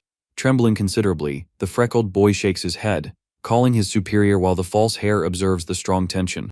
Without wasting time, the experienced military man points his weapon, ordering the kid to wait with the team, complying with the harsh order. Desperate with the situation, the little blonde runs through the snow, screaming the man's virtual handle to try and confirm the facts. Rapidly, the prodigy grabs his friend's arm, ordering him not to get close for knowing that this being was quite dangerous. Staring at the small leader, the blonde youth reports it being impossible for him not to recognize his own big arcade idol. Focusing on the floating figure, the genius of tactics confirms mentally that this was the true original addict from there. Thinking about the case, the dark-haired youth assumes that maintaining the disguise will be the best tactic in this complicated, tense moment. At this moment, the gliding adult smiles, alerting that the child could discover everything just by opening his magical profile. A bluish luminous screen crosses the environment, proving that the simple menu would reveal that subject's real data there. Tightening his face, the experienced traveler stares at the intruder, feeling that something very strange surrounded that scenario. Joining the clues, the kid deduces that the massive copy of his old virtual model was not the only problem of the situation. Walking in memories, the silver man flaunts a mature body, making the master find this difference in age strange. Pointing to himself, the blonde cadet inquires if the man remembered him, receiving his romantic nickname as an answer. Flaunting an arrogant, doting smile, the little blonde boy mocks the kid upon noticing having been noticed much faster around there. Before all that bizarre reception, the team's backs exhibit the deep confusion invading the poor child's mind. Pulling his weapon, the genius tries to focus on the aim, being impeded by his ally who offends the teaching of the strong base of drills. Maintaining a gentle air, the man of white hair calms the troop, swearing not to have crossed the sky to hurt the hunters. Being very calculating, the young false hair drives his eye onto the rifle, offending the adult for judging everything a grand farce. Perceiving the shorty's high guard, the flying adult mocks his excess of terror that impeded access to the local visor. Supporting the sparkling windows, the man provokes an internal crisis in the child, who admits avoiding opening those old data. Overcoming fear, the large screen exhibits the title of Adrenaline Addict of the Unicorns region with a strong friendly affection.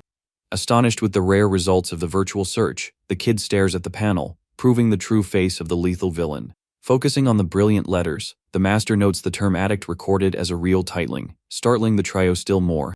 Maintaining the barrel pointed, the small recruit wonders about the invention of that crazy title. Pressing the rival face to face. Dividing the tension, the two players face each other, and the kid demands to know the dirty means used to generate that disguise. Indignant with the cloning of the name, the genius demands answers, listening that the right time for the secret still had not arrived.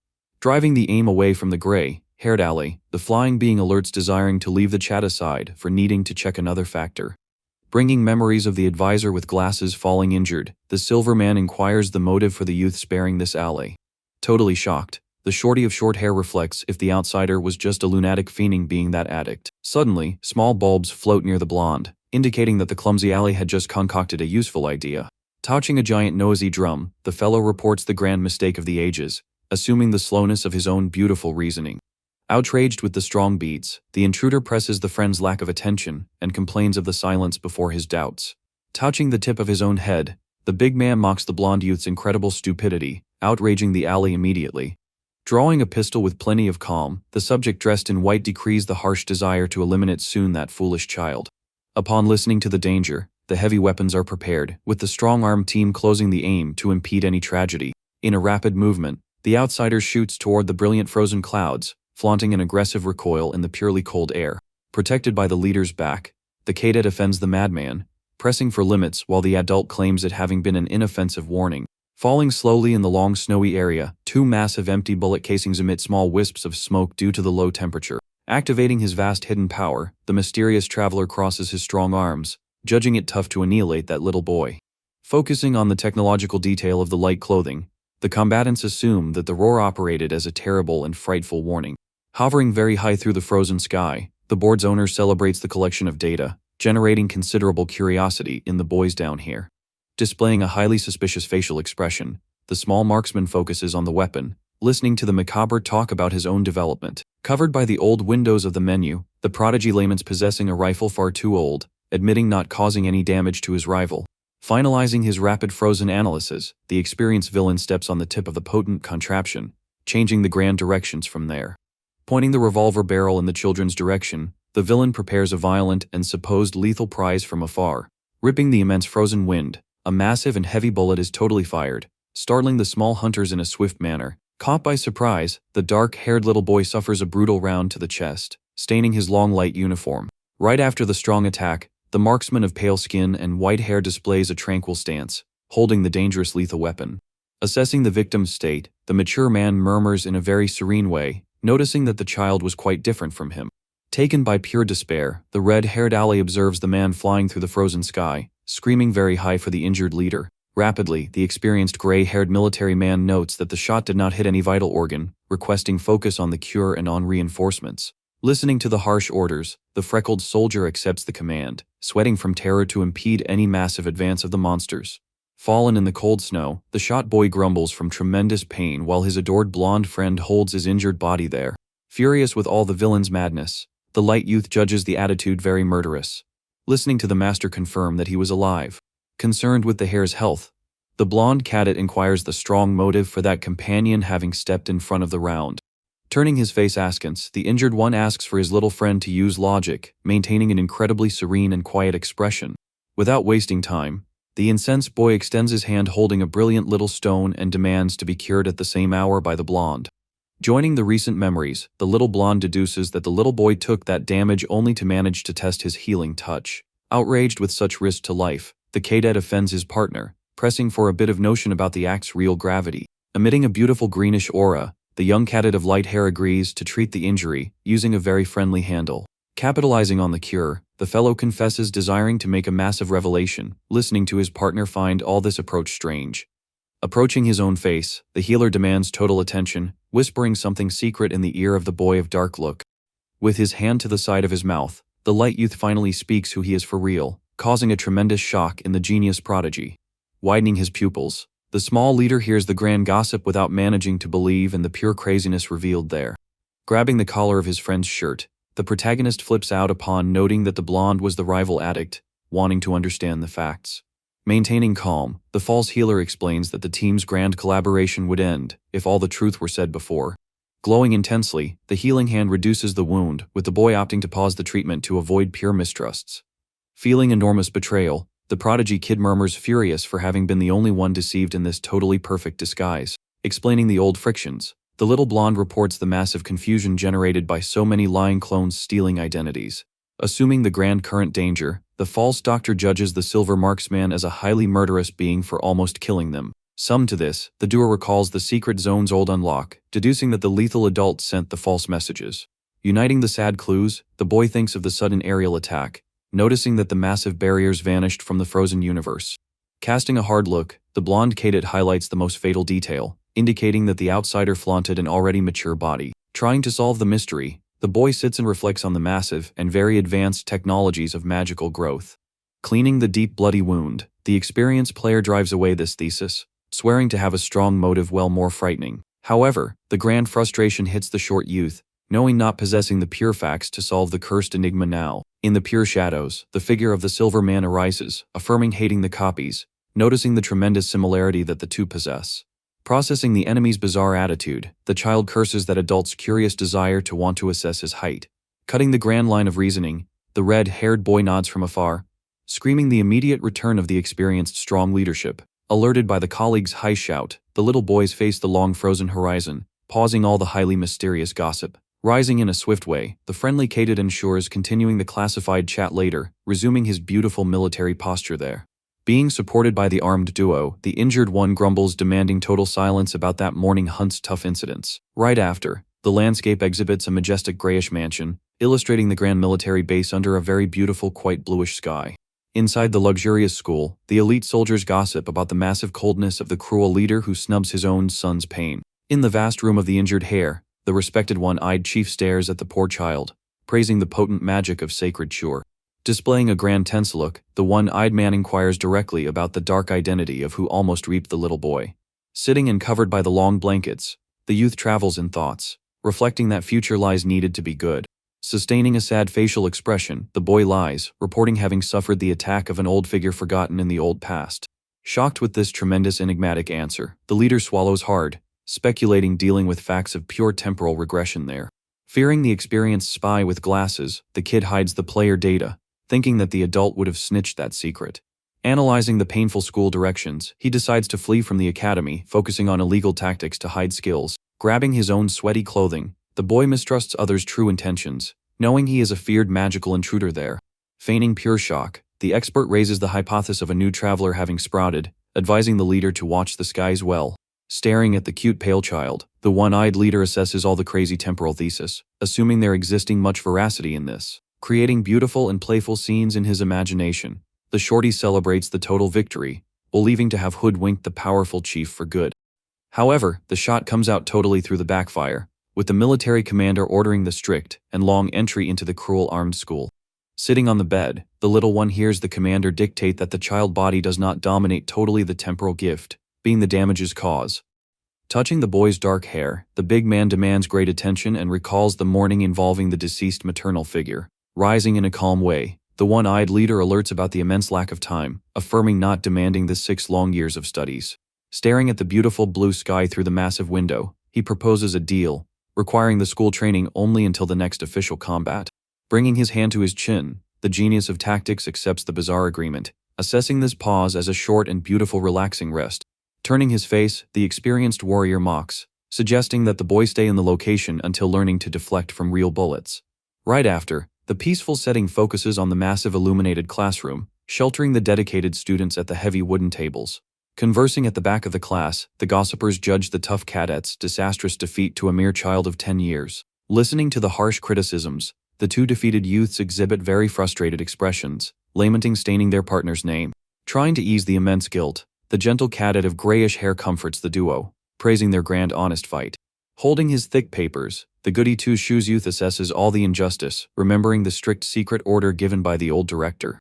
Accepting the harsh destiny, the gray-haired student dictates there not existing another way out while the sound of claps echoes demanding strong attention there. Standing on the wooden stage, the instructor in a dark suit alerts possessing a giant and important announcement for all the anxious class. Focusing on the studious youth's beautiful clear eye, the image transmits the veteran's total surprise upon listening to the very unusual novelty. Leaving all the warriors startled, the young prodigy arises out there in front, marking his long and unexpected school entry. Displaying a purely mocking smile, the small master causes a terrible chill in the 2 boys defeated in that past. Creating pure tragic illusions, the fearful team imagines themselves in a small boat sinking in the dark sea before the novice's face. Raising his right hand, the goody two-shoe student defends the boy's admission, claiming that the massive skills already were tested. Raising his body from the heavy chair, the young silver fellow stares at the little boy, reporting having a very serious subject to debate soon. Entering the strong subject, a blonde student opens a beautiful smile, assuming that not all the cadets from there were pathetic losers. Without diverting his deep look, the mature warrior listens to others' provocations, maintaining a long, intense, absolute silence. Crossing his arms with firmness, the little blonde questions the false hair, challenging the child before all the class partners. Supported on the piece of furniture, the red-haired youth mocks this massive child confidence, demanding an extra verification to prove tactics. Giving a light step to the front, the little boy's dark shoe dictates the beginning of the confusion, affirming not possessing any luck. Sustaining his super courageous face, the prodigy boy suggests resolving the conflicts leading another giant simulated proof there.